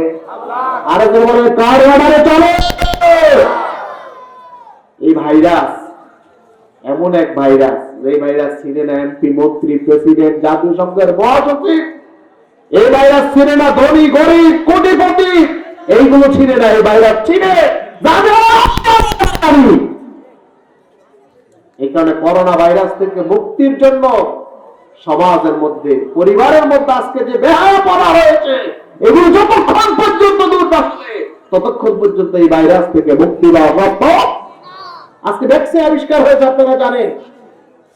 সবচেয়ে লেটেস্ট খবর কি জানেন? লন্ডনে নতুন করে করোনা ভাইরাস নাকি এখন তার রূপ পরিবর্তন করেছে। এখন নাকি যারা একবার ধরে ওই লোকটা নাকি আর রেহাই নেই। বাংলাদেশে 100 কয়েকজন চলে আসছে বাংলাদেশি লন্ডন থেকে, যে আমাদের তো অবস্থা খারাপ। তাহলে বোঝা গেল এটা রূপ পরিবর্তন করায় কে? এখন তারা বলছে যে ভ্যাকসিন আমরা আবিষ্কার করেছি, এই ভ্যাকসিন দিয়ে লাভ হবে না, এটা বাতিল, নতুন করে তৈরি করতে হবে। তোমরা নতুন করে আরেকটা তৈরি করবা, আর আল্লাহ রূপ আরো চেঞ্জ করে দিবে। বলতে এই বিপদ থেকে, এই গজব থেকে রক্ষা পাওয়ার জন্য দোয়া করতে হবে কার কাছে? কিন্তু দুর্ভাগ্য আমাদের জন্য, যে জায়গা দিয়ে আমরা আল্লাহ তাআলার কাছে দোয়া করবো, ওই জায়গা পর্যন্ত বন্ধ করে দেওয়া হয়েছে। আপনারা জানেন কাবা চত্বরে যে জায়গাগুলোতে, আপনারা জানেন যারা হজে গিয়েছেন, দাঁড়িয়ে দোয়া করলে দোয়া ডাইরেক্ট কবুল করে কে? আজকে আমাদের জন্য ওই কাবাতে যাওয়ার দরজা পর্যন্ত আজকে বন্ধ করে দেওয়া হয়েছে। এটি অমুসলিমের এক ভয়াল চক্রান্ত, যাতে করে মুসলমানরা এই জায়গা গিয়ে দোয়া করতে না পারে। আল্লাহ তাআলার কাছে দোয়া করব, রব্বুল আলামিন আমাদের জন্য, আমাদের মক্কা মদিনা তুমি আমাদের জন্য উন্মুক্ত করে দাও। আর বলে আমিন। এরপরে বলে নামাজের মধ্যে ফাঁক ফাঁক হয়ে দাঁড়ান। আছে না এরকম? আশ্চর্য বিষয়। অথচ আল্লাহ রাসূল সাল্লাল্লাহু আলাইহি সাল্লাম বলেছেন, কেউ যদি নামাজে কোনো খালি জায়গা পায়, এই জায়গা যেই লোকটা পূরণ করবে, আল্লাহ তার জন্য জান্নাতে ঘর বানিয়ে দিবেন। কিন্তু আল্লাহ রাসূল বলতেন যে ইস্তাউ আকিমু সুফুফাকুম ওয়া লা তাখতালিফু হাদু বাইনাল মানাকিব সুদ্দুল খালাল। আল্লাহ রাসূল বলতেন যে কাতার সোজা করো, মিশে মিশে দাঁড়াও, কাঁধে কাঁধ লাগিয়ে দাঁড়াও, তোমরা দাঁড়ানোর মধ্যে কোনো পার্থক্য করো না। কিন্তু এখন আমরা বলি যে পৃথক হয়ে দাঁড়ান, কেউ কার সাথে মিলবা না। এটি মুসলমানদের ঈমানকে, নামাজকে নষ্ট করার আরেক চক্রান্তের নাম। কি বলে ঠিক না? ঠিক। একটা মসজিদে মানুষ করে না, দেখতে চাই প্রত্যেকটা বাজার উন্মুক্ত, একজন আরেকজনের সাথে ঘেঁষাঘেঁষি করে আমরা চলি। মসজিদে গেলে কেন এত কিছু? আমাদের ইবাদতের জায়গাগুলো আজকে এইভাবে তারা খাবার মেরেছে। এই কারণে আমরা বলতে চাই, আমরা ভয় করব কাকে? আরো জোরে বলেন, আমরা ভয় করব কাকে? করোনা ভাইরাস যদি আমাদেরকে ধরে, এটা কার ফয়সালা? জোরে বলো। কারণ এটি সাহাবীদের যুগেও ছিল। সিরিয়ার গভর্নর ছিলেন আবু উবাইদুল্লাহ ইবনুল জাররাহ রাদিয়াল্লাহু তাআলা। ব্লেক রোগ পুরা সিরিয়াতে তখন মহামারী, তিনি আক্রান্ত হয়েছিলেন। হযরত ওমর রাদিয়াল্লাহু তাআলা তাকে দেখার জন্য সীমান্ত এলাকায় গেলেন। সাহাবীরা বললেন, আমাদের গভর্নর তো আক্রান্ত, আপনি এদিকে ঢুকবেন না, আপনি চলে যান মদিনার দিকে। ওমর রাদিয়াল্লাহু তাআলা যখন চলে যেতে লাগলেন, তখন আবু উবাইদুল্লাহ ইবনুল জাররাহ রাদিয়াল্লাহু তাআলা বললেন যে আপনি কি তাকদীরকে বাদ দিয়েছেন? তখন ওমর রাদিয়াল্লাহু তাআলা আনহু বললেন, নাফিরু মিন কদরিল্লাহি ইলা কদরিল্লাহ, আমি এক তাকদীর থেকে অন্য তাকদীরের দিকে যাচ্ছি। সুবহানাল্লাহ। এবার ওমর রাদিয়াল্লাহু তাআলা আনহু মদিনায় গিয়ে একটা চিঠি লিখলেন। আবু উবাইদুল্লাহ ইবনে জাররাহ রাদিয়াল্লাহু তাআলা আনহুকে বললেন, ও আবু উবাইদুল্লাহ ইবনে জাররাহ, আমি চিঠিটা তোমার কাছে লিখলাম, যদি সকাল বেলায় চিঠিটা তুমি পাও, সন্ধ্যা হওয়ার আগে মদিনায় ফিরে আসবা। আর যদি সন্ধ্যা বেলায় তুমি এই চিঠিটা পাও, ভোর হওয়ার আগে তুমি মদিনার মধ্যে ফিরে আসবা। আবু উবাইদুল্লাহ ইবনে জাররাহ রাদিয়াল্লাহু তাআলা ওই চিঠি পাওয়ার পরে তিনি আরেকটা চিঠি লিখলেন, আমিরুল মুমিনিন, আপনার আনুগত্য করা তো ফরজ, দয়া করে আপনি আপনার সিদ্ধান্তটা উইথড্র করুন। আমার পক্ষে সিরিয়ার এই মানুষগুলোকে ফেলে রেখে মদিনার মধ্যে আনা সম্ভব নয়। আল্লাহ আমার তকদিরে যা রেখেছেন তার ফয়সালাই হবে। সুবহানাল্লাহ। হযরত ওমর ওই চিঠিটা পড়ে চোখের পানি ছেড়ে দিয়ে কাঁদলেন আর তিনি সিদ্ধান্ত উইথড্র করলেন। প্লেগ রোগে আক্রান্ত হয়ে আবু উবাইদুল্লাহ ইবনে জাররাহ রাদিয়াল্লাহু তাআলা আনহু দুনিয়া থেকে বিদায় নিয়েছে। এরপরে গভর্নর হলেন মুআয ইবনে জাবাল রাদিয়াল্লাহু তাআলা আনহু, তিনি এই রোগে আক্রান্ত হয়ে দুনিয়া থেকে বিদায় নিয়েছেন। হযরত আমর ইবনে আল-আস রাদিয়াল্লাহু তাআলা আনহু এর পরবর্তীতে গভর্নর হয়েছিলেন। তখন তিনি বলেছিলেন, তোমরা মহামারী থেকে পালাও, আশ্রয় নাও। এর মানে বোঝা যায় আমাদেরকে এ জাতীয় মহামারী থেকে সতর্ক থাকতে হবে, তবে চূড়ান্ত ভয় করতে হবে কাকে? বিশ্বনবী বললেন, এই মহামারী হলো কাফেরদের জন্য গজব, আর ইমানদারদের জন্য হলো আল্লাহ তাআলার পক্ষ থেকে রহমত।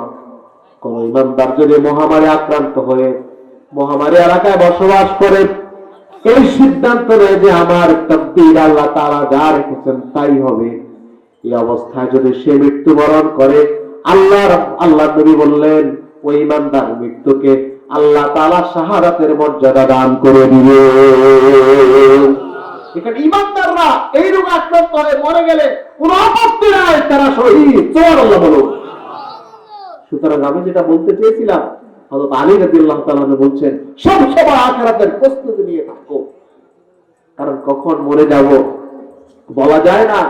যে কোনো সময় মালাকাল মউত আল্লাহর ওয়াদা পালন করার জন্য আমাকে ধরতে পারেন, কারণ এমন এক ফেরেশতা যারে ঘুষ দিয়ে লাভ নাই। রব্বুল আলামিন বলেন, ওয়াসিলাল্লাযীনা তাকাও রাব্বাহুম ইলাল জান্নাতি যুমারা হাত্তা ইযা জাউহা ওয়া ফুতিহাত আবওয়াবুহা ওয়া ক্বালা লাহুম খাযানাতুহা সালামুন আলাইকুম তিবতুম ফাদখুলুহা খালিদিন।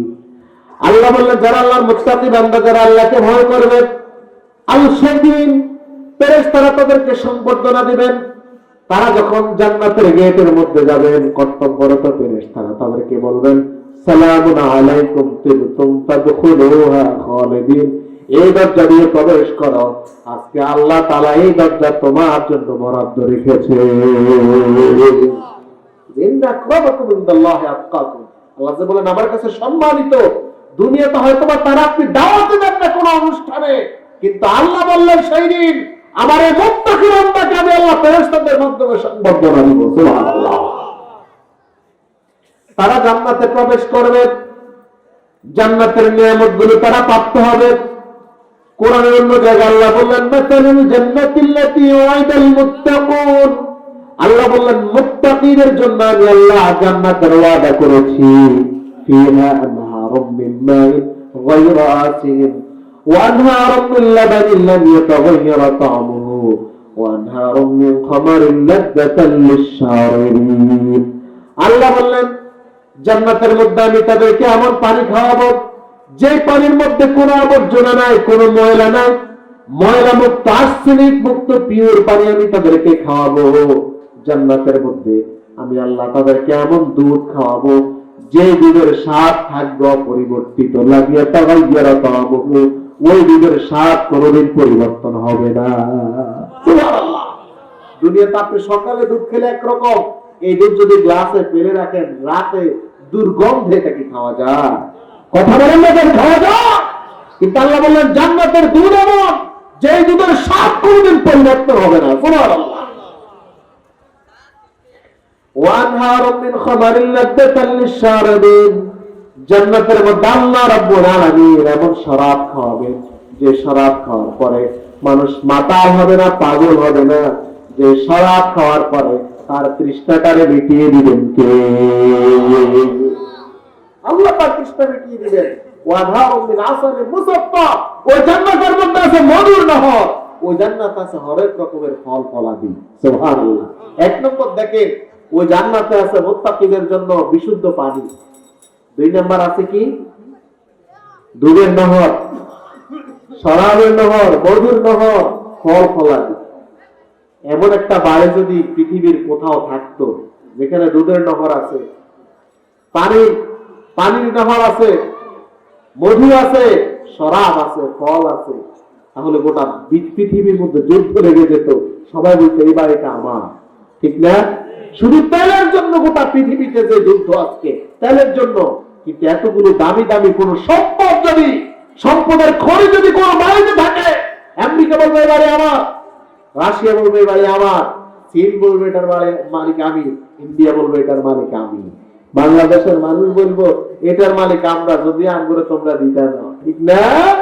কিন্তু মনে রাখবেন দুনিয়ার সামান্য তেলের জন্য এত মহাযুদ্ধ। আজকে একজন রিক্সা চালক, দিন মজুর, দৈনিক একবারও খেতে পায় না, আল্লাহকে যদি ভয় করে এই গোটা দুনিয়া হচ্ছে সম্মানিত আল্লাহ তাকে দিয়ে দিবেন। এখানে ভয় করবো কাকে? আরো জোরে বলুন। এবারে মুত্তাকি বান্দাগুলো যখন জান্নাতে চলে যাবে, জান্নাতের অবারিত নিয়ামত যখন আল্লাহ তাআলা তাদেরকে দিয়ে দেবেন, এই নিয়ামতগুলো পাওয়ার পরে তারা তো খুশি হয়ে যাবে, আল্লাহর শুকরিয়া আদায় করে বলবেন وقالوا الحمد لله الذي صدقنا وعده وأورثنا الأرض نتبوأ من الجنة حيث نشاء فنعم أجر العاملين। আল্লাহ শুকরিয়া আদায় করে বলবেন ওই রবের শুকরিয়া আদায় করছি দুনিয়ার মধ্যে তার ইবাদত করলে পরে তিনি আমাদেরকে যে নিয়ামতগুলো দেওয়ার ওয়াদা করেছেন আজকে তিনি তার ওয়াদা 100% বাস্তবায়ন করেছেন। সেজন্য জান্নাতি লোকগুলো সেদিন শুকরিয়া আদায় করবে। হাদিসের মধ্যে এসেছে জান্নাতের মধ্যে আল্লাহ তাআলা মুত্তাকিদেরকে এত নিয়ামত দিবেন। এই যে দুনিয়াতে একটা কালো মেয়ের জন্য ছেলেরা এত পেরেশান আছে না, এরকম যে মা বাবা এত কষ্ট করে তারা লালন পালন করলেন তারা পর্যন্ত ভুলে যায়। কিন্তু বিশ্বনবী বললেন জান্নাতে এমন রমণী দেয়া হবে যে রমণী এত পাতলা কাপড় পরবেন, 70টা কাপড় একসাথে পরবেন, 70টা কাপড় পরার পরে ওই নারীটা এত সুন্দরী, 70টা কাপড়ের ভিতর থেকে তার শরীরের চামড়া, হাড্ডি এবং হাড্ডির ভিতরের মজ্জা পর্যন্ত সে দেখতে পাবে। এত সুন্দরী, এত দামি নারী আল্লাহ দেবেন, এত দামি পোশাক তারা পরবেন। বিশ্বনবী বললেন জান্নাতি রমণী জান্নাতের মধ্যে এমন দামি পোশাক পরবেন, দুনিয়ার যত সম্পদ আছে, অর্থ আছে, এই সবগুলো একসাথ করে যদি হয়, জান্নাতি রমণীর মাথার মধ্যে যে ওড়নাটা পরিধান করবেন, দুনিয়ার সব সম্পদ বিক্রি করলেও জান্নাতি রমণীর মাথার একটা ওড়নাও কেনা যাবে না। বিশ্বনবী বললেন জান্নাতি রমণী যদি দুনিয়ার মধ্যে একবার আরকি মেরে তাকাতো, গোটা দুনিয়া আল্লাহ তাআলা আলোকিত করে দিতেন এবং সুগন্ধ দুনিয়ার মধ্যে ছড়িয়ে পড়তো। মানুষগুলো সুগন্ধ তার নাকের মধ্যে আসার পরে বলতো আমরা তো আমাদের জীবনে কোনোদিন এত সুগন্ধ পাই নাই। জান্নাতি লোকেরা শুক্রবারে বিকেল বেলা জান্নাতে একটা বাজার বসবে, তারা স্ত্রীদেরকে বলবেন আমার স্ত্রী আমরা একটু ঘুরে আসি বাজার থেকে। সন্ধ্যাবেলা যখন ঘরে ফিরে আসবেন, স্ত্রী বলবেন ও আমার স্বামী তুমি আমার কাছে যেমনি গেলেন, আমার কাছ থেকে তুমি যেমন গেলে, এখন দেখতে পাচ্ছি তোমার চেহারাটা আগের চেয়ে অনেক বেশি সুন্দর, অনেক বেশি আলোকিত। জান্নাতি লোকটা বলবেন, ও আমার স্ত্রী, আমার চেহারা তো আগের চেয়ে আলোকিত হবে, কারণ বিকাল বেলা যখন ঘুরতে গিয়েছিলাম ওই ভ্রমণ অবস্থায় জান্নাতের মধ্যে আমার সাথে আমার রবের সাথে সাক্ষাৎ হয়েছে। জান্নাতে মুত্তাকিদের সবচাইতে বড় পুরস্কার আল্লাহর দিদার। সুবহানাল্লাহ বলুন। কার দিদার? আল্লাহ। আল্লাহ জান্নাতীদেরকে বলবেন যে তোমরা কি আমার কাছে আর কোনো কিছু চাও নাকি? ওরা বলবেন আল্লাহ আর কি চাই? অন্য বস্ত্র, বাসস্থান, হৌর, গেলমান সবই তো দিলা। আল্লাহ বলবেন ওয়ালাদাইনা মাজিদ, আমি দেওয়ার মতো আমার কাছে অনেক কিছু আছে। বিশ্বনবী মুখ খুলবেন, আল্লাহ নবী বললেন রব্বুল আলামিন, এরা মানুষ ভয়ে অনেক কথা বলে না, যাকে পাওয়ার জন্য দুনিয়ার মধ্যে এত কষ্ট করলো, শীতের রাতে ওযু করে নামাজ আদায় করেছে, যাকে পাওয়ার জন্য রক্ত দিল, শহীদ হলো, যাকে পাওয়ার জন্য এত কষ্ট করলো, ওই রব্বুল আলামিন কত তারা এখনো দেখতে পায় নাই। বিশ্বনবী যখন এই কথা বলবেন, হাদিসের মধ্যে এসেছে সঙ্গে সঙ্গে আকাশের দরজাগুলো খুলে যাবে। ওয়াজুহু ইয়াওমাইযিন নাযিরা ইলা রাব্বিহা নাযিরা। আল্লাহ তাআলা প্রত্যক্ষভাবে সেদিন তাকে তার চেহারা বান্দাদেরকে দেখাবেন। আল্লাহ তাআলার চেহারা এত সুন্দর, আল্লাহর রূপ এত সুন্দর, এটা দেখে জান্নাতি লোকগুলো অজ্ঞান হয়ে যাবে। জান্নাতের সবচাইতে বড় নিয়ামত কার দিদার? আল্লাহর দিদার। সে কারণে জান্নাতের এই অবারিত নিয়ামত যদি আমাদেরকে ভোগ করতে হয়, তাহলে ভয় করতে হবে কাকে?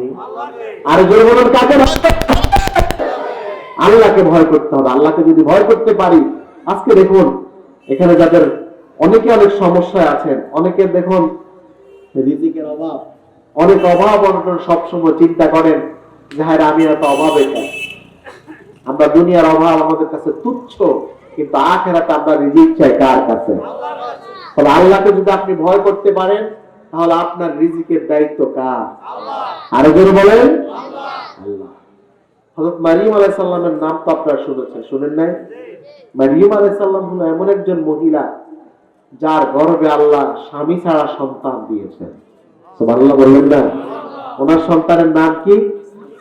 ঈসা ইবনে মারইয়াম। পৃথিবীর মধ্যে যত যারা এসেছিলেন, যেমন মুহাম্মদ ইবনে আব্দুল্লাহ, এভাবে প্রত্যেকটা মানুষের পরিচয় বাবা দিয়ে, কিন্তু একজন নবীর পরিচয় হলো তার মা দিয়ে। তিনি কে? ঈসা আলাইহিস সালাম। মারিয়াম আলাইহিস সালাম জমিনে আসার আগে উনার মা আল্লাহর কাছে বললেন যে আল্লাহ, আমার সন্তান জমিনে আসলে এটা আমি তোমার রাস্তায় সুপর্দ করে দেব। সন্তান ভূমিষ্ঠ হলো। মারিয়াম আলাইহিস সালামের মা দেখলেন এটা তো মেয়ে, এটা তো কোনো ছেলে নয়।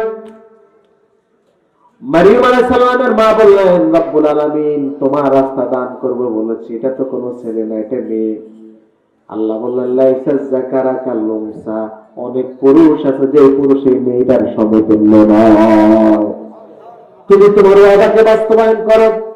মারিয়াম আলাইহিস সালামকে আল্লাহর রাস্তায় সুপর্দ করা হলো, বাইতুল মুকাদ্দাসের মধ্যে দান করে দেওয়া হলো। মারিয়াম আলাইহিস সালামের খালু জাকারিয়া আলাইহিস সালাম তার খোঁজ খবর নিতেন। একদিন জাকারিয়া আলাইহিস সালাম তাকে দেখতে গেলেন, গিয়ে দেখলেন মারিয়াম আলাইহিস সালামের সামনে অনেকগুলো মৌসুমী ফল।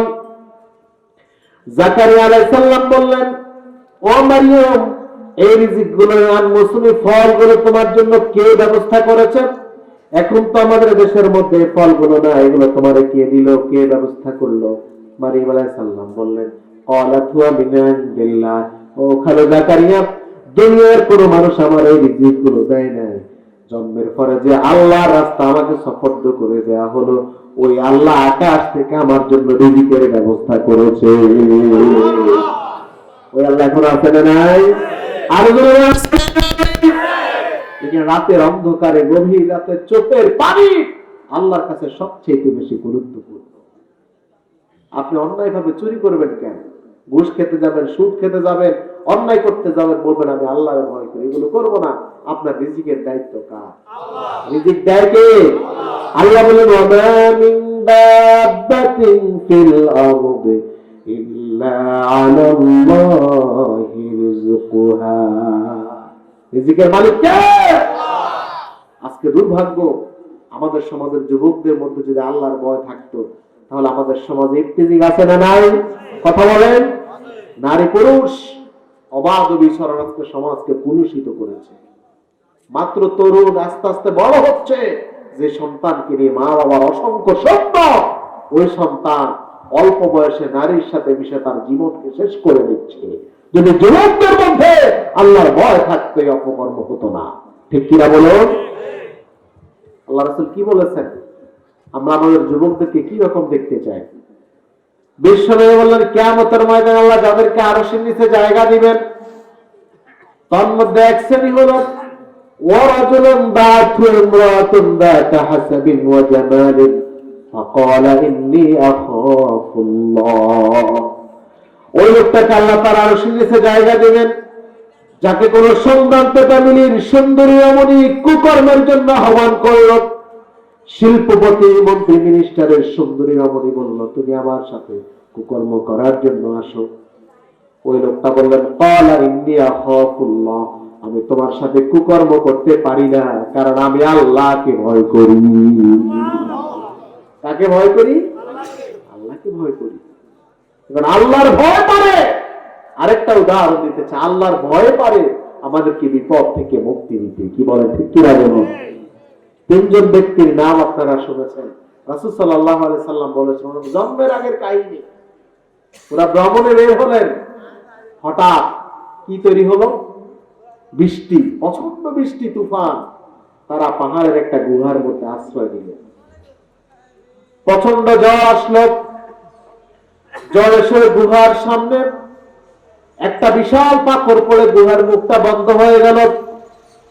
ঝড় বৃষ্টি শেষ হলো, তারা এখন বের হতে পারে না, এত ওজনী পাথর তাদের পক্ষে। এই পাথর অতিক্রম করে বের হওয়া সম্ভব নয়। তিনজনে বললেন, তাহলে আমরা আমাদের কিছু নেক কাজের কথা স্মরণ করে আল্লাহ তাআলার কাছে সাহায্য চাই। কারণ মানুষের একমাত্র উসিলা হলো নেক আমল। নেক আমলের উসিলা দিয়ে আপনি আল্লাহ তাআলার কাছে দোয়া করতে পারবেন। আমরা নেক কাজকে স্মরণ করব, আল্লাহর কাছে দোয়া করব, দেখি আল্লাহ তাআলা আমাদেরকে রক্ষা করেন কিনা। হয়তো আল্লাহ আমাদেরকে রক্ষা করতেও পারেন। তিনজনের একজন বললেন, রব্বুল আলামিন, আমি তোমার এমন এক বান্দা, তুমি জানো আমার সন্তান আছে, আমার বৃদ্ধ মা রয়েছেন, বাবা রয়েছেন, আমার গাভী দুধ দিতেন। প্রতিদিন আমি আমার মা বাবাকে দুধ খাওয়াতাম, তারপর সন্তানদেরকে খাওয়াতাম। একদিন আমার মা ঘুমিয়ে গেল, বাবা ঘুমিয়ে গেল, দুধ আমি গাভীর দুধ দহন করলাম। আমার সন্তানরা ক্ষুধার্ত, বাবা খাওয়ার দাও বলে কাঁদছিলেন। মা বাবা ঘুমন্ত। মা বাবা ঘুম থেকে উঠে যতক্ষণ দুধ না খেলো, এর একটু আগ পর্যন্ত আমি আমার সন্তানদেরকে দুধ খেতে দিই নাই। ও আল্লাহ, আমি যদি এটা ভালো কাজ করে থাকি, দয়া করে পাথরটা আমাদের জন্য তুমি একটু সরিয়ে দাও। সুবহানাল্লাহ, আল্লাহ একটু সরিয়ে দিলেন। দুই নম্বর ব্যক্তি বললেন, রব্বুল আলামিন, আমি এমন এক ব্যক্তি, আমার এক কর্মচারী অল্প কিছু টাকা আমার কাছে পাওনা ছিল, সে চলে গেল, সে অনেক বছর পর্যন্ত আসে নাই। ওই টাকা দিয়ে আমি ব্যবসা করেছিলাম, বিশাল পরিমাণ সম্পদের মালিক হয়ে গেলাম। ওই সম্পদ থেকে বিন্দু পরিমাণ আমি খরচ করি নাই, আমি আমার ওই কর্মচারীর জন্য রেখে দিয়েছি। অনেক বছর পর সে আমাকে এসে বললেন, আমার পাওনা আমাকে দাও। আমি বললাম, যাও, এই বিশাল পরিমাণ সম্পদের মালিক হলা তুমি। সে বললেন, হে আমার মনিব, আপনি কি পাগল নাকি? এত সম্পদ কোথা থেকে আসলো? আমি তো মাত্র কয়েকটা টাকা পাবো। আমি বললাম, তোমার ওই জিনিসটা দিয়ে আমি ব্যবসা করে আজকে এত বিশাল ব্যবসা প্রতিষ্ঠান, তোমার এই সব সম্পদ গুলো তুমি নিয়ে যাও। রব্বুল আলামিন, সেদিন আমি ইচ্ছে করলে এই বিশাল সম্পদ ভোগ করতে পারতাম। আমি একমাত্র তোমাকে ভয় করি। তোমাকে ভয় করার কারণে আমি আমার কর্মচারীর সব সম্পদ তারে ফিরিয়ে দিয়েছি। আল্লাহ, তুমি যদি এটাতে খুশি হয়ে থাকো, তুমি পাথরটা আর একটু সরিয়ে দাও। তার কাছে দোয়া করলেন, আল্লাহ শুনে কি সরে না, আরেকটু সরিয়ে দিলেন, আরেকটু বাকি। তিন নম্বর ব্যক্তি বললেন, রব্বুল আলামিন, আমি তোমার এমন এক গোলাম, আমি তোমার এমন এক বান্দা, আমার চাচাতো বোনের প্রতি আমি আকৃষ্ট হয়েছি। তারে কুত্তার সাথে কুকর্ম করব, সে রাজি হয় না। 100 দিরহামের বিনিময়ে আমি তাকে কিনে নিয়েছি, সে রাজি হলো। আমি যখন 100 দিনারের বিনিময়ে তাকে কিনে নিলাম, এবার যখন আমি কুকর্মের জন্য উদ্যত হলাম, আমার কেনা মহিলা আমাকে বললেন, ও আমার চাচাতো ভাই, তুমি আল্লাহকে ভয় করো, আল্লাহকে ভয় করো। রব্বুল আলামিন যখন তোমার ভয়ের কথা বললো, আমি টাকা দিয়ে তাকে কিনেছি, কিন্তু আমি তোমার ভয়ের কথা শোনার পরে আমার অন্তরটা কেঁপে উঠলো। তোমার ভয়ে সেই দিন আমি সুযোগ থাকা সত্ত্বেও আমার চাচাতো বোনের সাথে খারাপ কাজ করি নাই, একমাত্র তোমাকে ভয় করেছি, একমাত্র তোমাকে ভয় করেছি। রব্বুল আলামিন আমার এই কাজটা যদি ভালো হয়ে থাকে, দয়া করে পাথরটা সরিয়ে দাও, তুমি আমাদেরকে রেহাই দিয়ে দাও। এই দোয়া করার সঙ্গে সঙ্গে আল্লাহ গোটা পাথরটা সরিয়ে দিলেন। এবার ওই 3 জন ব্যক্তি এখান থেকে মুক্ত হয়ে গেলেন। আমার বন্ধুগণ, এই জায়গা থেকে আমাদের জন্য শিক্ষা হলো, বিপদ মুক্তির উসিলা হলো আল্লাহরে ভয় করা, বিপদ মুক্তির উসিলা হলো নেক আমল করা। আমরা যদি আল্লাহকে ভয় করতে পারি, আমাদেরকে বিপদ থেকে রক্ষা করবে কে? আর যারা বলুন একটু জিকির করে লা ইলাহা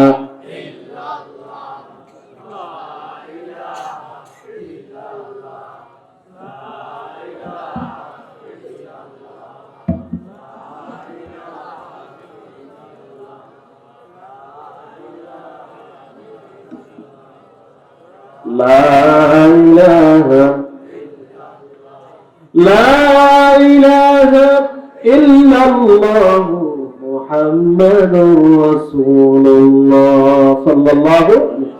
অসুবিধা হয় আপনাদের? অসুবিধা হয়? সুতরাং ভয় করব কাকে? আল্লাহ বললেন, ইন্না আকরামাকুম ইনদাল্লাহি আতকাকুম। নিশ্চয় আল্লাহর কাছে ওই লোকটাই সম্মানিত যে কাকে ভয় করে। এবার আসুন, আমাদের দেশে ইমাম সাহেব যখন বিয়ে পড়ায়, আপনারা তো দেখেন, আল্লাহ রাসূল মাঝে মধ্যে মসজিদে নামাজের পর একটা খুতবা দিতেন, এটাকে বলা হয় খুতবাতুল হাজা। আমাদের দেশে ইমাম সাহেবরা যখন খুতবা দেন, 1 নম্বর সূরাতুন নিসা এর সর্বপ্রথম আয়াত, ইয়া আইয়ুহান নাসু তাকু রাব্বাকুমুল্লাযী খালাকাকুম মিন নাফসিন ওয়াহিদা। হে মানব সকল, তোমরা তোমাদের রবকে ভয় করো, যিনি তোমাদেরকে একটি আত্মা থেকে বানিয়েছেন। এই আয়াতের মধ্যে ইমাম সাহেব কাকে ভয় করার জন্য বলেন? 2 নম্বর ইমাম সাহেব পড়েন, ইয়া আইয়ুহাল্লাযীনা আমানুত্তাকুল্লাহা হাক্কা তুকাতিহি ওয়া লা তামুতুন্না ইল্লা ওয়া আনতুম মুসলিমুন। ইমাম সাহেব বলেন, হে ইমানদারেরা, তোমরা আল্লাহরে ভয় করো যতটুকু ভয় করা উচিত, আর পরিপূর্ণ মুসলমান না হয়ে কবরের মধ্যে এসো না। এই আয়াতের মধ্যে ইমাম সাহেব কার ভয়ের কথা বলেন? 3 নম্বর ইমাম সাহেব পড়েন, ইয়া আইয়ুহাল্লাযীনা আমানুত্তাকুল্লাহা ওয়া কুলু কাওলান সাদীদা। এই জায়গায় ইমাম সাহেব বলেন আল্লাহরে ভয় করো। 3টা আয়াত খুতবার মধ্যে বলেন, 3টা আয়াতের মধ্যে কার ভয়ের কথা আছে? এর মাধ্যমে ইমাম সাহেব একজন দুলা যখন সেজে আসেন, তাকে বলতেছে, দুলা তুমি আল্লাহরে ভয় করো, আল্লাহরে ভয় করো, আল্লাহকে ভয় করো। এর মানে হলো তুমি আজকে দুলা সেজেছ, আজকে যেইভাবে তুমি নতুন জামা পরিয়েছো, তোমাকে গোসল করানো হলো, আরেকদিন তোমাকে এইভাবে সাজতে হবে, আরেকদিন তোমার গোসল করানো হবে। সেই দিন গোসল করানো হবে বড়ই পাতার পানি দিয়া। সেদিন কারো মুখের মধ্যে হাসি থাকবে না, সেই দিন সবার চোখের মধ্যে শুধু কান্নার কান্না থাকবে। সেই দিন সবাই কাঁদবেন, সাদা কাপড়ের কাপড় পরাইয়া তোমার কবরে নেওয়া হবে। ও দুলা, আরেকদিন তোমার দুলা সাজা লাগবে। সেই দিনের জন্য কারে ভয় করো? জোরে বলে কাকে ভয় করো? আল্লাহকে ভয় করো। ইমাম সাহেবকে আল্লাহরে ভয় করো, আল্লাহরে ভয় করো। আর আমাদের দেশে আমরা চালাই হলুদ অনুষ্ঠানের নামে গান বাজনা আছে না নাই? জোরে বলেন। আল্লাহ কসম করে বলে, কোন ইমানদারের ঘরে কোন মুসলমানের বিয়ের অনুষ্ঠান যদি হয়, হলুদ অনুষ্ঠান চলতে পারে না। কিসের মুসলমানের বিয়ে যে বিয়ের অনুষ্ঠানে গান চলবে? নির্লজ্জ। ইমাম সাহেব বলছে আল্লাহরে ভয় করা, তুমি হিন্দি গান চালা। কোন মুরব্বীরে যদি বলি আপনি নিষেধ করেন না কেন, এগুলা পোলা ফাইনের আমদ, এটারে পোলা ফাইনের আমদ বলে। আপনি কচু গাছের সাথে গলা ধরবেন, আপনি বলেন যে আমার বাড়িতে যদি এইরকম কোন গান বাজনা হয় এই অনুষ্ঠানে আমি থাকবো না। কোন মুরব্বী যদি এমন দৃঢ় সিদ্ধান্ত নেয়, আমার দেশের যুবকেরা এত পাগল নয় যে বাবার বাদ দিয়ে বিয়ের অনুষ্ঠান করবে, আছে এরকম? এই কারণে যাদের ভেতরে আল্লাহর ভয় থাকবে তাদের অনুষ্ঠানে এরকম গান বাজনা চলতে পারবে না। হুজুরের খুতবার সাথে আমার বিয়ের অনুষ্ঠানের মিল থাকতে হবে। কি বলেন, রাজি আছেন আমার কথা? রাগ করেছেন আপনারা? কথা বলেন, রাগ করেছেন?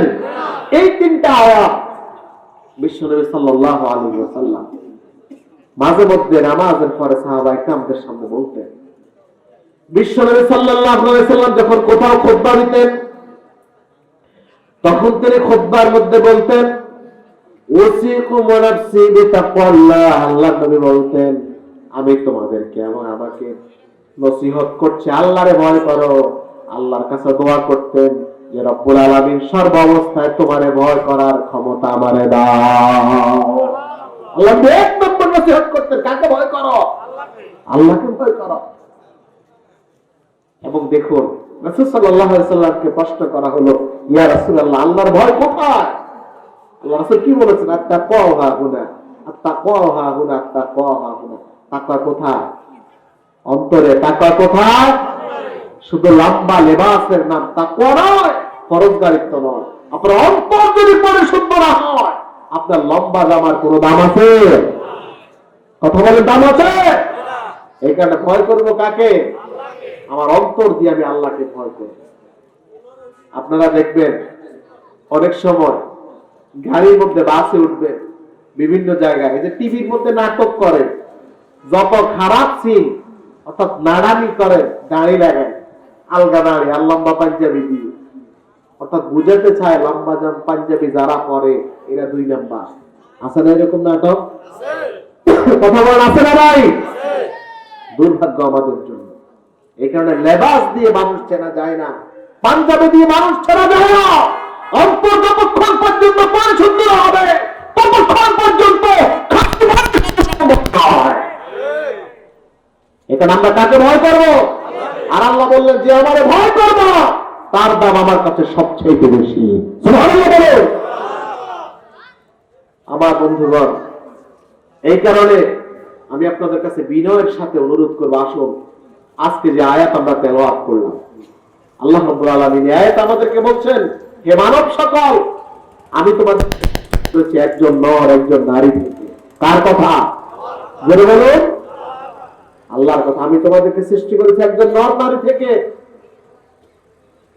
তোমাদেরকে বিভিন্ন দলে জাত নিয়ে বিভক্ত করেছি যাতে করে তোমরা একজন আরেকজনকে চিনতে পারো। এরপরে আল্লাহ বললেন, ইন্না কারামাকুম ইনদাল্লাহি আতকাকুম। আল্লাহ তাআলার কাছে ওই লোকটাই সম্মানিত যে লোকটা আল্লাহকে যত বেশি ভয় করে। সুতরাং আল্লাহ তাআলার কাছে যদি সম্মানিত ওই লোকটাই হয় যে লোকটা আল্লাহকে ভয় করে, তাহলে আমার দেশে টাকার গরিমা, ক্ষমতার গরিমা, সম্পদের গরিমা এগুলো দেখানোর কি কোনো সুযোগ আছে? নাই।